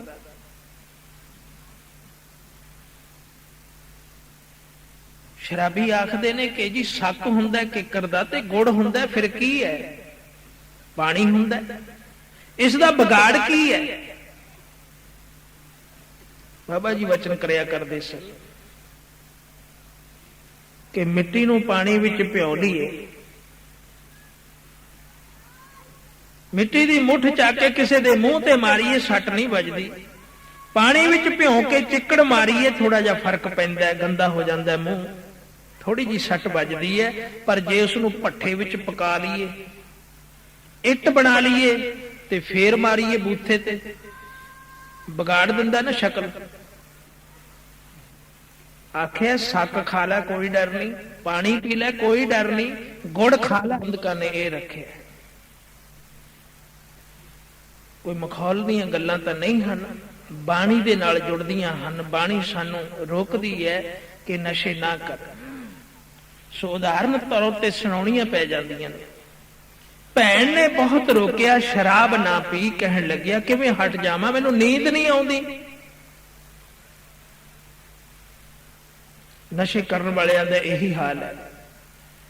ਜੇ ਕਿਸੇ ਪਾਸੋਂ ਲਾਭ ਹੋ ਗਿਆ ਕਹਿੰਦਾ ਹੁਣ ਖੁਸ਼ੀ ਦੇ ਵਿੱਚ ਪੀਣੀ, ਜੇ ਨੁਕਸਾਨ ਹੋ ਗਿਆ ਕਹਿੰਦਾ ਨੀਂਦ ਨਹੀਂ ਆਉਂਦੀ, ਚਿੰਤਾ ਹੈ ਹੁਣ ਤਾਂ ਪੀ ਲੈਣ ਦੇ। ਉਹ ਹਟਦਾ ਹੀ ਨਹੀਂ ਕਿਸੇ ਤਰੀਕੇ ਨਾਲ। ਦੱਸਦੇ ਦੋ ਮਿੱਤਰ ਸਨ, ਇੱਕ ਮੁਸਲਮਾਨ ਤੇ ਇੱਕ ਹਿੰਦੂ। ਬੜੀ ਸ਼ਰਾਬ ਪੀਆ ਕਰ, ਆਂਢ ਗੁਆਂਢੀ ਸੰਬੰਧੀ ਰਿਸ਼ਤੇਦਾਰ ਘਰਵਾਲੀ ਬੱਚੇ ਸਾਰੇ ਮਿੰਨਤਾਂ ਕਰਦੇ ਆ, ਕਿਉਂ ਘਰ ਪੁੱਟਣਾ ਲਿਆ, ਬਸ ਕਰ ਜਾਓ, ਅੱਧੀ ਉਮਰ ਗੁਜ਼ਰ ਗਈ, ਤੁਸੀਂ ਪੀਣੋਂ ਨਹੀਂ ਹਟਦੇ, ਤੁਹਾਡੇ ਸਰੀਰ ਖਰਾਬ ਹੁੰਦੇ ਜਾਂਦੇ। ਜਦੋਂ ਸਾਰਿਆਂ ਨੇ ਬੇਸ਼ਰਮੀ ਦਿੱਤੀ ਤਾਂ ਕਹਿਣ ਲੱਗੇ ਵੀ ਹੁਣ ਨਹੀਂ ਪੀਣੀ, ਸ਼ਰਾਬ ਨਹੀਂ ਪੀਣੀ। ਤਾਂ ਹਿੰਦੂ ਭਰਾ ਕਹਿਣ ਲੱਗਿਆ, ਮੁਸਲਮਾਨ ਭਰਾ ਨੂੰ ਕਹਿਣ ਲੱਗਿਆ ਵੀ ਇਉਂ ਤਾਂ ਹਟ ਨਹੀਂ ਹੁੰਦਾ, ਬਈ ਆਪਾਂ ਸਹੁੰ ਖਾ ਲਈਏ, ਸਹੁੰ ਖਾ ਲਈਏ ਕਿ ਸ਼ਰਾਬ ਨਹੀਂ ਪੀਣੀ। ਤਾਂ ਮੁਸਲਮਾਨ ਕਹਿਣ ਲੱਗਿਆ ਜੇ ਸਹੁੰ ਖਾਣੀ ਹੈ ਫਿਰ ਮਸੀਤ ਦੇ ਵਿੱਚ ਜਾ ਕੇ ਖਾਂਦੇ, ਤੂੰ ਮੰਦਰ ਦੇ ਵਿੱਚ ਜਾ ਕੇ ਸਹੁੰ ਖਾ ਕੇ ਆ ਤੇ ਮੈਂ ਮਸੀਤ ਵਿੱਚ। ਉਹ ਕਹਿਣ ਲੱਗੇ ਵੀ ਠੀਕ ਹੈ। ਧਰਮ ਦੀ ਓਟ ਲੈਂਦੇ, ਪਰ ਜਿੰਨਾ ਚਿਰ ਅੰਦਰੋਂ ਮਨ ਨਹੀਂ ਨਾ ਮੰਨਦਾ, ਜਿੰਨਾ ਚਿਰ ਬੰਦਾ ਢੁੱਚੜਾਂ ਦੇ ਵਿੱਚ ਹੈ, ਉਹਨਾਂ ਚਿਰ ਸਤਿਗੁਰੂ ਦੀ ਕਿਰਪਾ ਨਹੀਂ ਹੁੰਦੀ। ਪੂਰਾ ਸਤਿਗੁਰੂ ਕਿਆ ਕਰੇ ਜਾਂ ਸਿੱਖਾਂ ਵਿੱਚ ਚੂਕ, ਅੰਧੇ ਏਕ ਨਾ ਲਾਗਈ ਜਿਉਂ ਬਾਂਸ ਵਜਾਈਐ ਫੂਕ। ਲੱਗਦੀ ਨਹੀਂ ਉਸ ਨੂੰ, ਕਿਉਂਕਿ ਉਸ ਦਾ ਮਨ ਨਹੀਂ ਗੁਰੂ ਦੇ ਚਰਨਾਂ ਵੱਲ, ਉਹ ਢੁੱਚੜਾਂ ਕਰਦਾ ਹੈ। ਮਸੀਤ ਦੇ ਵਿੱਚ ਚਲੇ ਗਏ ਦੋਨੋਂ, ਮੁਸਲਮਾਨ ਦੇ ਨਾਲ ਹਿੰਦੂ ਭਰਾ ਵੀ, ਮੇਰੇ ਸਾਹਮਣੇ ਕਸਮ ਖਾ ਅੱਲਾ ਦੀ ਕਿ ਮੈਂ ਸ਼ਰਾਬ ਨਹੀਂ ਪੀਂਦਾ। ਉਸਨੇ ਮਸਜਿਦ ਦੇ ਵਿੱਚ ਜਾ ਕੇ ਅੱਲਾ ਦੇ ਅੱਗੇ, ਮੁਹੰਮਦ ਸਾਹਿਬ ਦੇ ਅੱਗੇ ਸਹੁੰ ਖਾਧੀ ਕਿ ਅੱਜ ਤੋਂ ਮੈਂ ਸ਼ਰਾਬ ਨਹੀਂ ਪੀਂਦਾ, ਜੇ ਮੈਂ ਸ਼ਰਾਬ ਪੀਵਾਂ ਤਾਂ ਮੈਂ ਮੁਸਲਮਾਨ ਨਹੀਂ, ਨਾਪਾਕ ਹੋ ਜਾਵਾਂਗਾ, ਕਾਫਰ ਹੋਵਾਂਗਾ। हे ਅੱਲਾ, ਮੈਂ ਤੇਰੇ ਦੁਆਰੇ ਤੇ ਸਹੁੰ ਖਾਨਾ, ਅੱਜ ਤੋਂ ਮੈਂ ਸ਼ਰਾਬ ਨਹੀਂ ਪੀਵਾਂਗਾ। ਫਿਰ ਚਲੇ ਗਏ ਮੰਦਰ ਵਿੱਚ। ਹਿੰਦੂ ਭਰਾ ਨੂੰ ਕਹਿਣ ਲੱਗਿਆ ਵੀ ਤੂੰ ਵੀ ਸਹੁੰ ਖਾ ਲੈ। ਕਹਿਣ ਲੱਗਿਆ ਵੀ ਠੀਕ ਹੈ। ਉਸਨੇ ਵੀ ਆਪਣੇ ਠਾਕਰ ਦੇ ਅੱਗੇ ਡੰਡੌਤ ਕੀਤੀ, हे स्वामी, हे ਠਾਕਰ, ਮੈਂ ਸਹੁੰ ਖਾਂਦਾ, ਅੱਜ ਤੋਂ ਸ਼ਰਾਬ ਨਹੀਂ ਪੀਵਾਂਗਾ। ਦੋਨੇ ਸਹੁੰ ਖਾ ਕੇ ਆਪਣੇ ਆਪਣੇ ਧਰਮ ਸਥਾਨਾਂ ਤੋਂ ਘਰੇ ਆ ਗਏ। ਘਰੇ ਆ ਗਏ ਜਿਸ ਵੇਲੇ ਸ਼ਾਮ ਪਈ ਤੇ ਫਿਰ ਅੰਦਰ ਕੁਦਕੁਤੀਆਂ ਜਿਹੀਆਂ ਉੱਠਣ ਲੱਗੀਆਂ, ਇੱਕ ਦੂਜੇ ਵੱਲ ਝਾਕੀ ਜਾਣ। ਘਰਵਾਲੀ ਨੇ ਰੋਟੀ ਲਿਆ ਕੇ ਰੱਖ ਦਿੱਤੀ, ਸ਼ੁਕਰ ਹੈ ਤੁਸੀਂ ਸ਼ਰਾਬ ਛੱਡ ਕੇ ਆਏ। ਦੋਨੋਂ ਜਾਣੇ ਬੈਠੇ ਹਨ, ਇੱਕ ਭਰਾ ਦੇ ਘਰੇ ਆ ਕੇ ਬੈਠ ਗਏ। ਰੋਟੀ ਅੱਗੇ ਰੱਖ ਦਿੱਤੀ, ਪਾਣੀ ਰੱਖ ਦਿੱਤਾ, ਸ਼ੁਕਰ ਹੈ ਤੁਸੀਂ ਸਹੁੰ ਖਾਧੀ ਹੈ ਨਾ ਆਪਣੇ ਆਪਣੇ ਧਰਮ ਦੀ, ਹੁਣ ਸਾਡਾ ਮਨ ਮੰਨ ਗਿਆ ਕਿ ਤੁਸੀਂ ਸ਼ਰਾਬ ਨਹੀਂ ਪੀਂਦੇ। ਉਹ ਰੋਟੀ ਰੱਖ ਕੇ ਚਲੀ ਗਈ। ਇਹ ਇੱਕ ਦੂਜੇ ਵੱਲ ਦੇਖੀ ਜਾਂਦੇ ਆ ਵੀ ਹੁਣ ਕੀ ਕਰੀਏ, ਜੀ ਨਹੀਂ ਕਰਦਾ, ਬੁਰਕੀ ਨਹੀਂ ਅੰਦਰ ਲੰਘਣੀ, ਕੀ ਕਰੀਏ। ਉਹ ਕਹਿਣ ਲੱਗਿਆ ਸਹੁੰ ਤਾਂ ਖਾਇਆ ਹੈ ਆਪਾਂ, ਪਰ ਸ਼ਰਾਬ ਨਹੀਂ ਪੀਣੀ, ਕੀ ਹਰਜ ਹੈ ਜੇ ਬੋਤਲ ਸਾਹਮਣੇ ਰੱਖ ਲਈ, ਕੁਛ ਨਾ ਕੁਛ ਤਾਂ ਆਧਾਰ ਹੋਵੇਗਾ, ਪੀਣੀ ਤਾਂ ਨਹੀਂ ਆਪਾਂ ਨੇ, ਕੱਲ ਤੋਂ ਰੱਖਿਆ ਵੀ ਨਹੀਂ ਕਰਾਂਗੇ। ਉਹ ਕਹਿਣ ਲੱਗਿਆ ਠੀਕ ਹੈ। ਅਲਮਾਰੀ ਵਿੱਚੋਂ ਕੱਢ ਕੇ ਸਾਹਮਣੇ ਰੱਖ ਲਈ, ਬੁਰਕੀ ਇੱਕ ਇੱਕ ਮੂੰਹ ਵਿੱਚ ਪਾਈ, ਗਲ ਵਿੱਚ ਚੜ ਗਈ। ਕਹਿਣ ਲੱਗੇ ਲੰਘਦੀ ਹੋਈ ਨਹੀਂ, ਕਿਵੇਂ ਕਰੀਏ। ਕਹਿੰਦਾ ਯਾਰ ਪਾ ਕੇ ਰੱਖ ਲੈ, ਥੋੜੀ ਜਿਹੀ 2 ਗਲਾਸਾਂ 'ਚ ਪਾ ਕੇ ਰੱਖ ਲੈ, ਪੀਣੀ ਨਹੀਂ, ਮੈਨੂੰ ਅੱਲਾ ਦੀ ਸਹੁੰ ਆ। ਕਹਿੰਦਾ ਮੈਨੂੰ ਠਾਕਰ ਦੀ ਸਹੁੰ ਹੈ, ਥੂ, ਪੀਣੀ ਨਹੀਂ।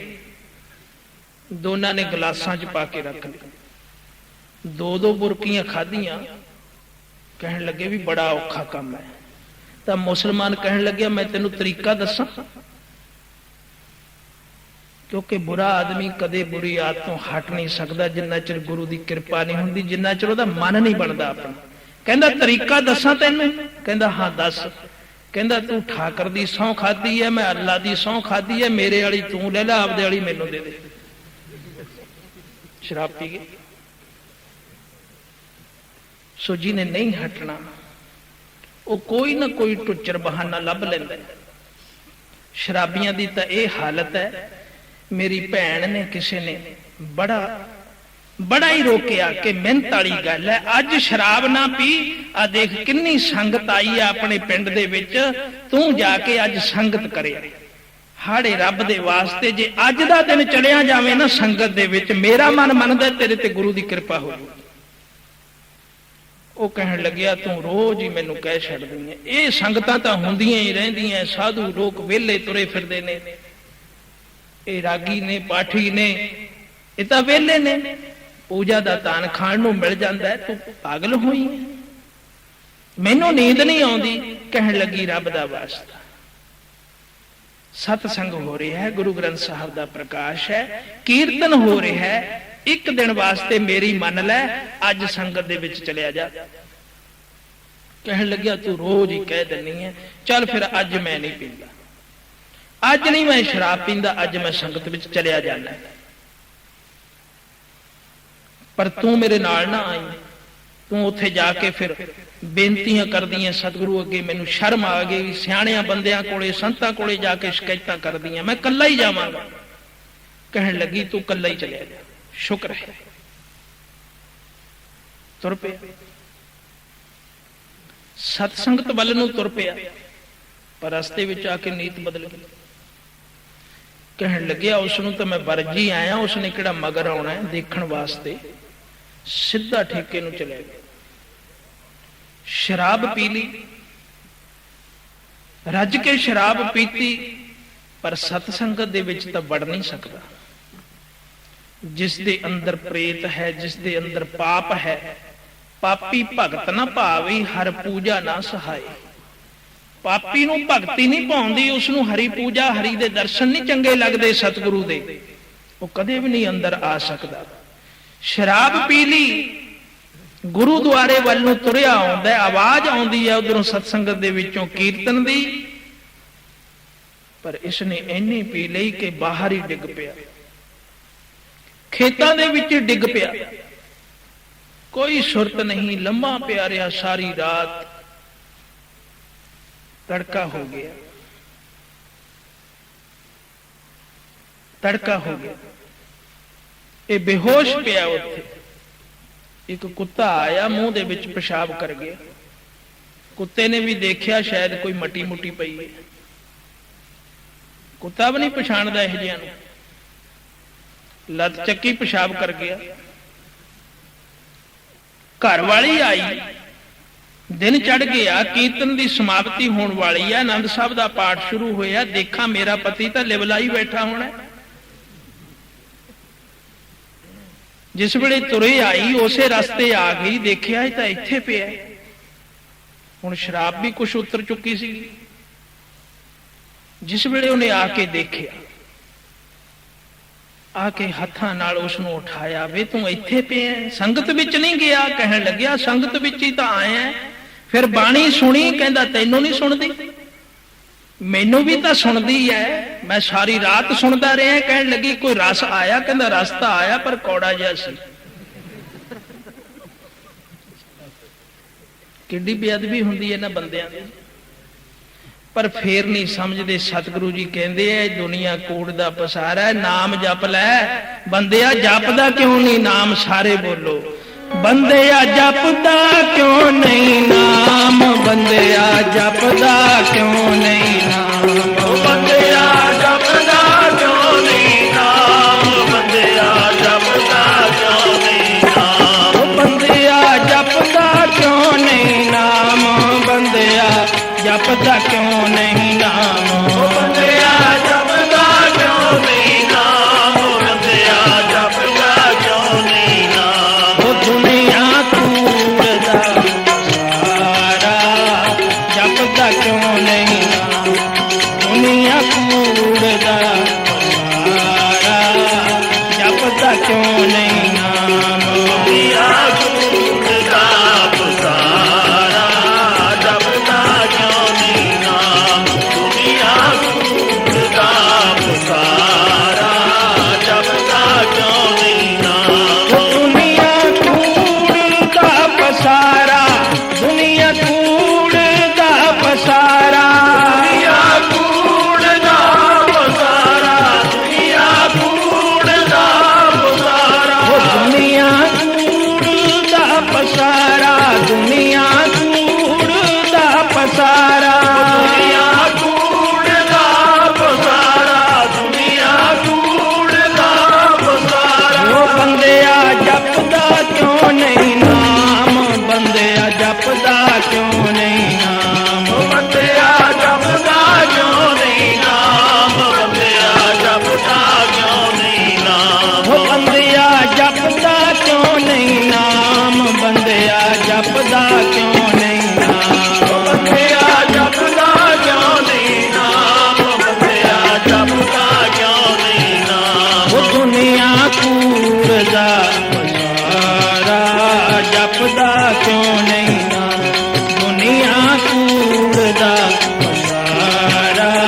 ਜਪਦਾ ਕਿਉਂ ਨਹੀਂ ਨਾਮ। ਦੁਨੀਆ ਢੂੰਡਦਾ ਪਸਾਰਾ, ਜਪਦਾ ਕਿਉਂ ਨਹੀਂ ਨਾਮ। ਦੁਨੀਆ ਢੂੰਡਦਾ ਪਸਾਰਾ, ਜਪਦਾ ਕਿਉਂ ਨਹੀਂ ਨਾਮ। ਉਹ ਦੁਨੀਆ ਕੂੜਦਾ ਸਾਰਾ, ਜਪਦਾ ਕਿਉਂ ਨਹੀਂ ਨਾਮ। ਦੁਨੀਆ ਕੂੜਦਾ ਸਾਰਾ, ਜਪਦਾ ਕਿਉਂ ਨਹੀਂ ਨਾਮ। ਦੁਨੀਆ ਢੂੰਡਦਾ ਪਸਾਰਾ, ਜਪਦਾ ਕਿਉਂ ਨਹੀਂ ਨਾਮ। ਦੁਨੀਆ ਢੂੰਡਦਾ ਪਸਾਰਾ, ਜਪਦਾ ਕਿਉਂ ਨਹੀਂ ਨਾਮ। ਸਿਮਰਤ ਵੇਦ ਪੁਰਾਣ ਪੁਕਾਰਨ ਪੋਥੀਆਂ, ਨਾਮ ਬਿਨਾ ਸਭ ਕੂੜ ਗਾਲੀ ਹੋਛੀ। ਸਿਮਰਤ ਤੇ ਵੇਦ ਸ਼ਾਸਤਰ ਤੇ ਪੁਰਾਣ, ਕੁਤੇਬ ਕੁਰਾਨ ਅੰਜੀਲ ਜਿੰਨੇ ਵੀ ਗ੍ਰੰਥ ਨੇ ਧਾਰਮਿਕ, ਸਾਰੇ ਪੁਕਾਰਾਂ ਕਰਦੇ ਐ ਕਿ हे ਜੀਵ, ਨਾਮ ਤੋਂ ਬਿਨਾ ਸਭ ਗੱਲਾਂ ਹੋਛੀਆਂ। ਸਤਿਗੁਰੂ ਦਾ ਨਾਮ ਜਪ। ਗੁਰੂ 10ਵੇਂ ਪਾਤਸ਼ਾਹ ਨੇ ਸਾਨੂੰ ਆਜ਼ਾਦੀ ਦਿੱਤੀ। ਗੁਰੂ 10ਵੇਂ ਪਾਤਸ਼ਾਹ ਨੇ ਸਾਡੇ ਉੱਪਰ ਕਿੱਡੀ ਕਿਰਪਾ ਕੀਤੀ। ਕਿਤਨਾ ਸੋਹਣਾ ਜੀਵਨ ਸਾਨੂੰ ਬਖਸ਼ਿਆ। ਗੁਰਸਿੱਖ ਨੂੰ ਇਤਨੀ ਸੋਹਣੀ ਰਹਿਤ ਮਰਜ਼ਾਦਾ ਦਿੱਤੀ ਹੈ ਤੇ ਫਿਰ ਅੰਮ੍ਰਿਤ ਪਾਨ ਕਰਵਾਇਆ, ਜਿਸ ਅੰਮ੍ਰਿਤ ਨੂੰ ਪੀ ਕੇ ਜੀਵਨ ਅਮਰ ਹੋ ਜਾਂਦਾ ਹੈ, ਜਿਸ ਅੰਮ੍ਰਿਤ ਨੂੰ ਛਕ ਕੇ ਸਾਰਾ ਸਰੀਰ ਹੀ ਅੰਮ੍ਰਿਤ ਰੂਪੀ ਹੋ ਜਾਂਦਾ ਹੈ। ਜਿਨ੍ਹਾਂ ਪ੍ਰਾਣੀਆਂ ਨੇ ਹਜੇ ਤੱਕ ਅੰਮ੍ਰਿਤ ਨਹੀਂ ਛਕਿਆ, ਉਹ ਜ਼ਰੂਰ ਛਕ ਲੈਣ, ਰਹਿਤ ਮਰਜ਼ਾਦਾ ਦੇ ਵਿੱਚ ਆ ਜਾਣ। ਇਹ ਕੋਈ ਔਖੀ ਗੱਲ ਨਹੀਂ। ਅਸੀਂ ਤਾਂ ਮੁੱਢ ਤੋਂ ਹੀ, ਜਿਨ੍ਹਾਂ ਦਾ ਜਨਮ ਹੀ ਸਿੱਖੀ ਘਰ ਦੇ ਵਿੱਚ ਹੈ, ਇਹ ਸਭ ਤੋਂ ਉੱਤਮ ਗੱਲ ਹੈ।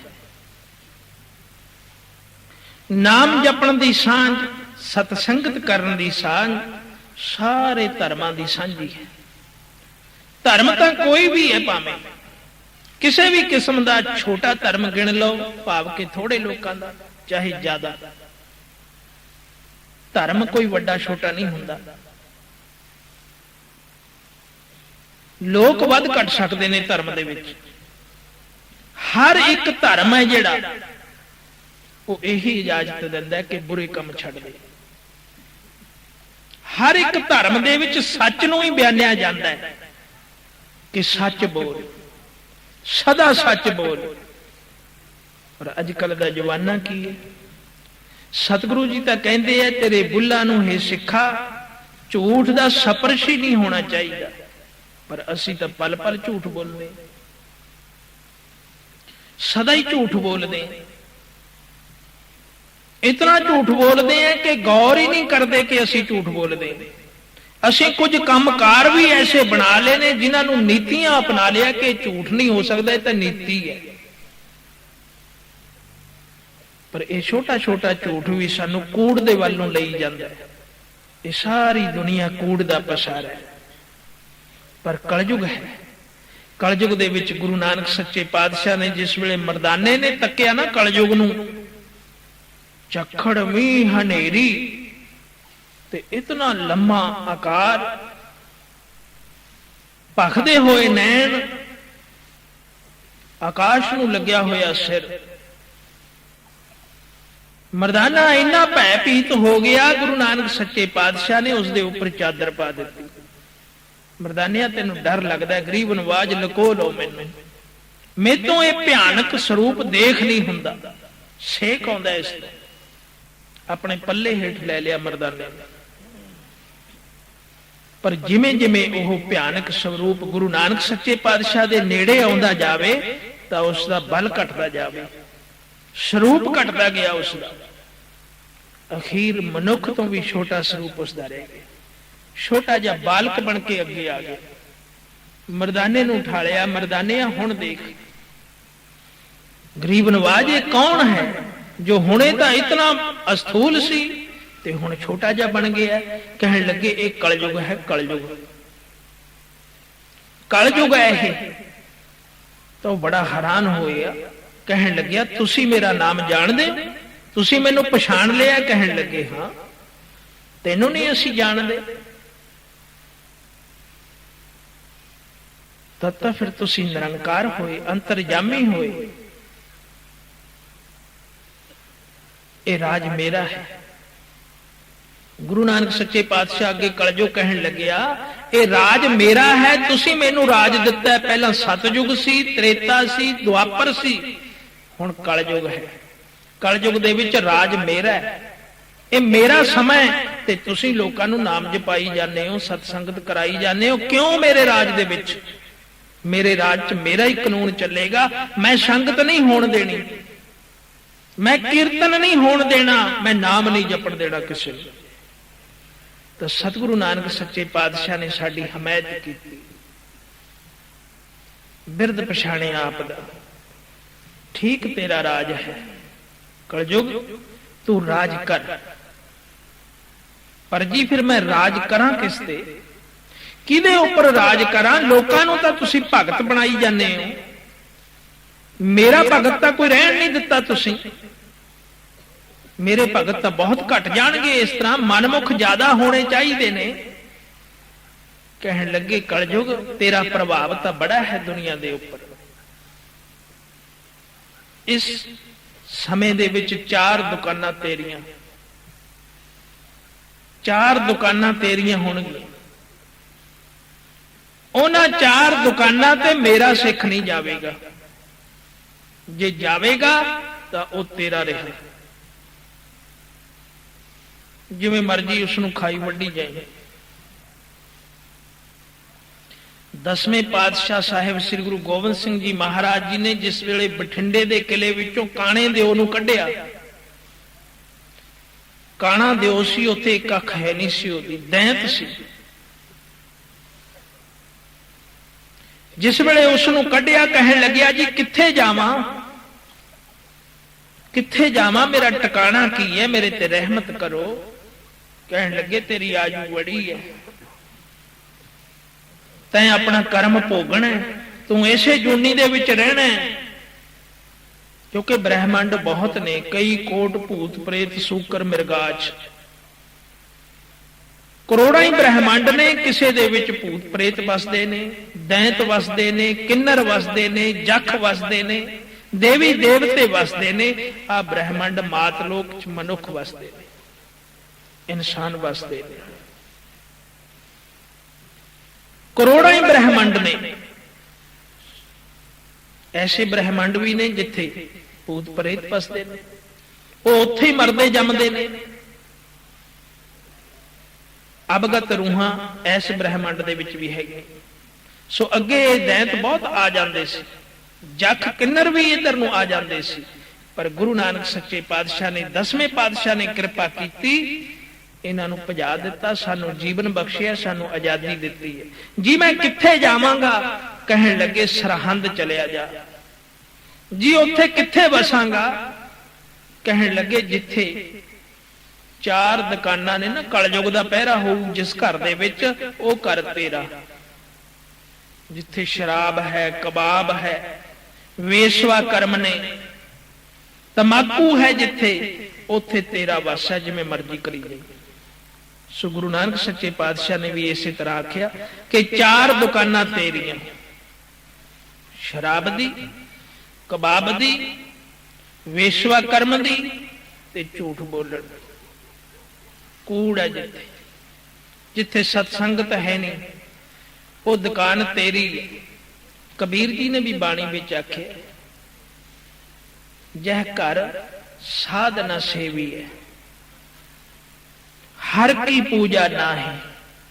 ਕਬੀਰ ਭਗਤ ਜੀ ਕਹਿੰਦੇ ਐ, ਜਿਸ ਘਰ ਦੇ ਵਿੱਚ ਸਤ ਸੰਗਤ ਨਹੀਂ, ਸਾਧੂਆਂ ਦੀ ਸੇਵਾ ਨਹੀਂ, ਗੁਰਸਿੱਖਾਂ ਦਾ ਪਿਆਰ ਨਹੀਂ, ਗੁਰਮੁਖਾਂ ਦੀ ਸੇਵਾ ਨਹੀਂ, ਜੈ ਘਰ ਸਾਧ ਨ ਸੇਵੀ ਹੈ, ਹਰ ਕੀ ਪੂਜਾ ਨਾ ਹੈ। ਤੇ ਹਰੀ ਪਰਮੇਸ਼ਰ ਦਾ ਨਾਮ ਵੀ ਨਹੀਂ ਜਿਸ ਘਰ ਦੇ ਵਿੱਚ, ਤੇ ਘਰ ਮਰਹਟ ਸਾਰਖੇ, ਅਖੇ ਉਹ ਘਰ ਮੜੀਆਂ ਦੇ ਬਰਾਬਰ ਨੇ। ਭੂਤ ਵਸੈ 3 ਮਾਹੇ, ਉੱਥੇ ਭੂਤ ਵਸਦੇ ਨੇ। 4 ਦੁਕਾਨਾਂ ਤੇਰੀਆਂ, ਇਹਨਾਂ 4 ਦੁਕਾਨਾਂ ਤੇ ਮੇਰਾ ਸਿੱਖ ਨਹੀਂ ਜਾਵੇਗਾ।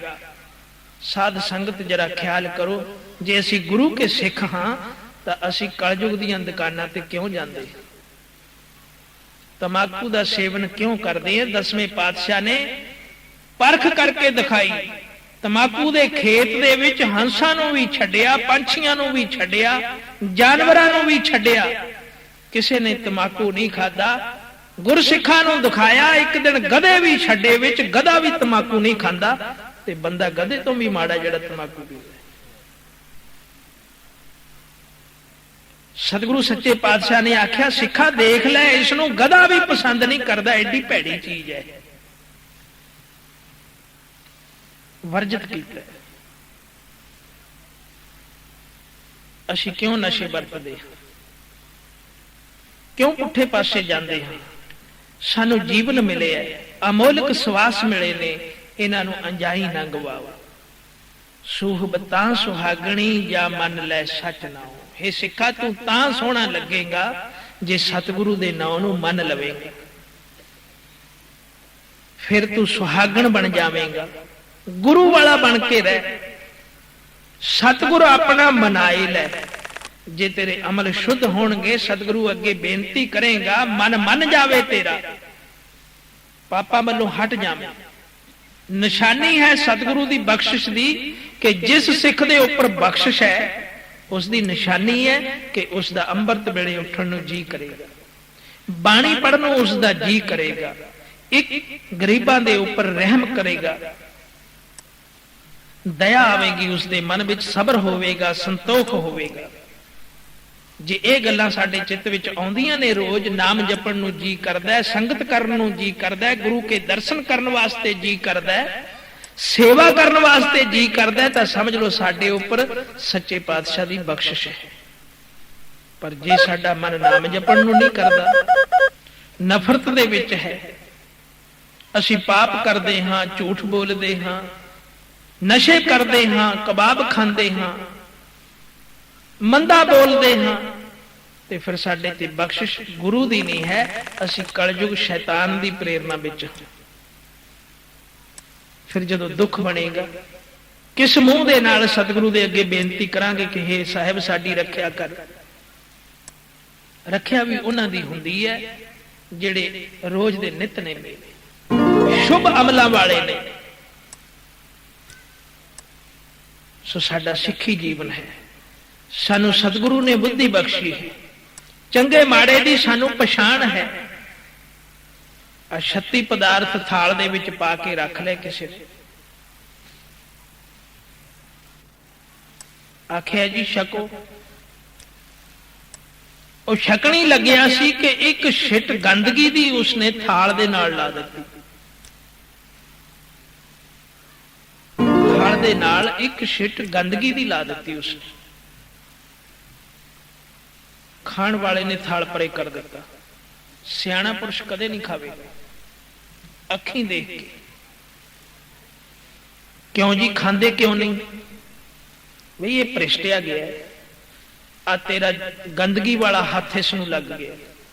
ਕਹਿਣ ਲੱਗਿਆ ਜੀ ਥਾਲ ਨੂੰ ਲੱਗ ਗਿਆ, ਖੀਰ ਦੇ ਵਿੱਚੋਂ ਮਿੱਠਾ ਤਾਂ ਨਹੀਂ ਘਟ ਗਿਆ, ਪਰੌਂਠੇ ਕੋਈ ਰੁੱਖੇ ਭੋਜਨ ਤਾਂ ਨਹੀਂ ਬਣ ਗਏ, ਦਾਲ ਕੋਈ ਘਟ ਤਾਂ ਨਹੀਂ ਗਈ, ਕੜਾਹ ਪ੍ਰਸ਼ਾਦ ਦੇ ਵਿੱਚੋਂ ਕੋਈ ਅੰਮ੍ਰਿਤ ਨਿਕਲ ਤਾਂ ਨਹੀਂ ਗਿਆ, ਸਾਰੇ ਪਦਾਰਥ ਉਸੇ ਤਰ੍ਹਾਂ ਤਾਜ਼ੇ ਪਏ ਨੇ, ਖਾਂਦੇ ਕਿਉਂ ਨਹੀਂ? ਕਹਿਣ ਲੱਗਿਆ ਇਸ ਦੀ ਪਵਿੱਤਰਤਾ ਚਲੀ ਗਈ, ਇਹ ਭ੍ਰਿਸ਼ਟਿਆ ਗਿਆ।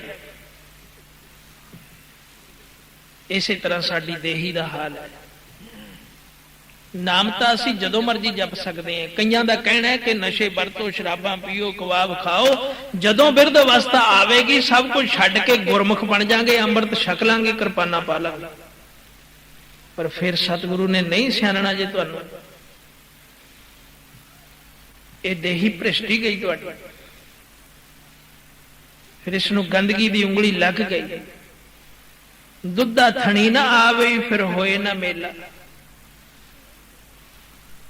ਹੱਥ ਨਾ ਲਾਈ ਕੁਸੰਬੜੇ ਜਲ ਜਾਸੀ ਢੋਲਾ। ਕਿਤੇ ਕਾਮ, ਕ੍ਰੋਧ, ਲੋਭ, ਮੋਹ, ਹੰਕਾਰ, ਇਹ ਜਿਹੜੇ ਭ੍ਰਿਸ਼ਟ ਚੀਜ਼ਾਂ ਨੇ, ਇਹਨਾਂ ਦਾ ਵਰਤਾਰਾ ਇੰਨਾ ਨਾ ਕਰ ਲਈ ਕਿ ਮੁੜ ਕੇ ਇਹ ਦੇਹੀ ਮਾਲਕ ਨੂੰ ਪਸੰਦ ਹੀ ਨਾ ਆਵੇ। ਸੋ ਗੰਦਗੀ ਦੀ ਛਿੱਟ ਜਿਸ ਨੂੰ ਲੱਗ ਗਈ, ਜੋ ਗੁਰੂ ਕੇ ਦਾਇਰੇ ਚੋਂ ਬਾਹਰ ਰਹਿ ਗਿਆ, ਜੀਵਨ ਬਿਰਥਾ ਗਵਾ ਲਿਆ। 12 ਬਰਸ ਬਾਲਪਨ ਬੀਤੇ, 20 ਬਰਸ ਕਿਛ ਤਪ ਨਾ ਕੀਓ, 30 ਬਰਸ ਕਿਛ ਦੇਵ ਨਾ ਪੂਜਾ, ਫਿਰ ਪਛਤਾਨਾ ਬਿਰਧ ਪਏ। ਫਿਰ ਬਿਰਧ ਹੋਏ ਪਛਤਾਉਂਦਾ ਜੀਵ। 10 ਬਾਲ ਤਨ 20 ਰਵਣ, 30 ਕਾ ਸੁੰਦਰ ਕਹਾਵੈ, 40 ਸੀਪੁਰ।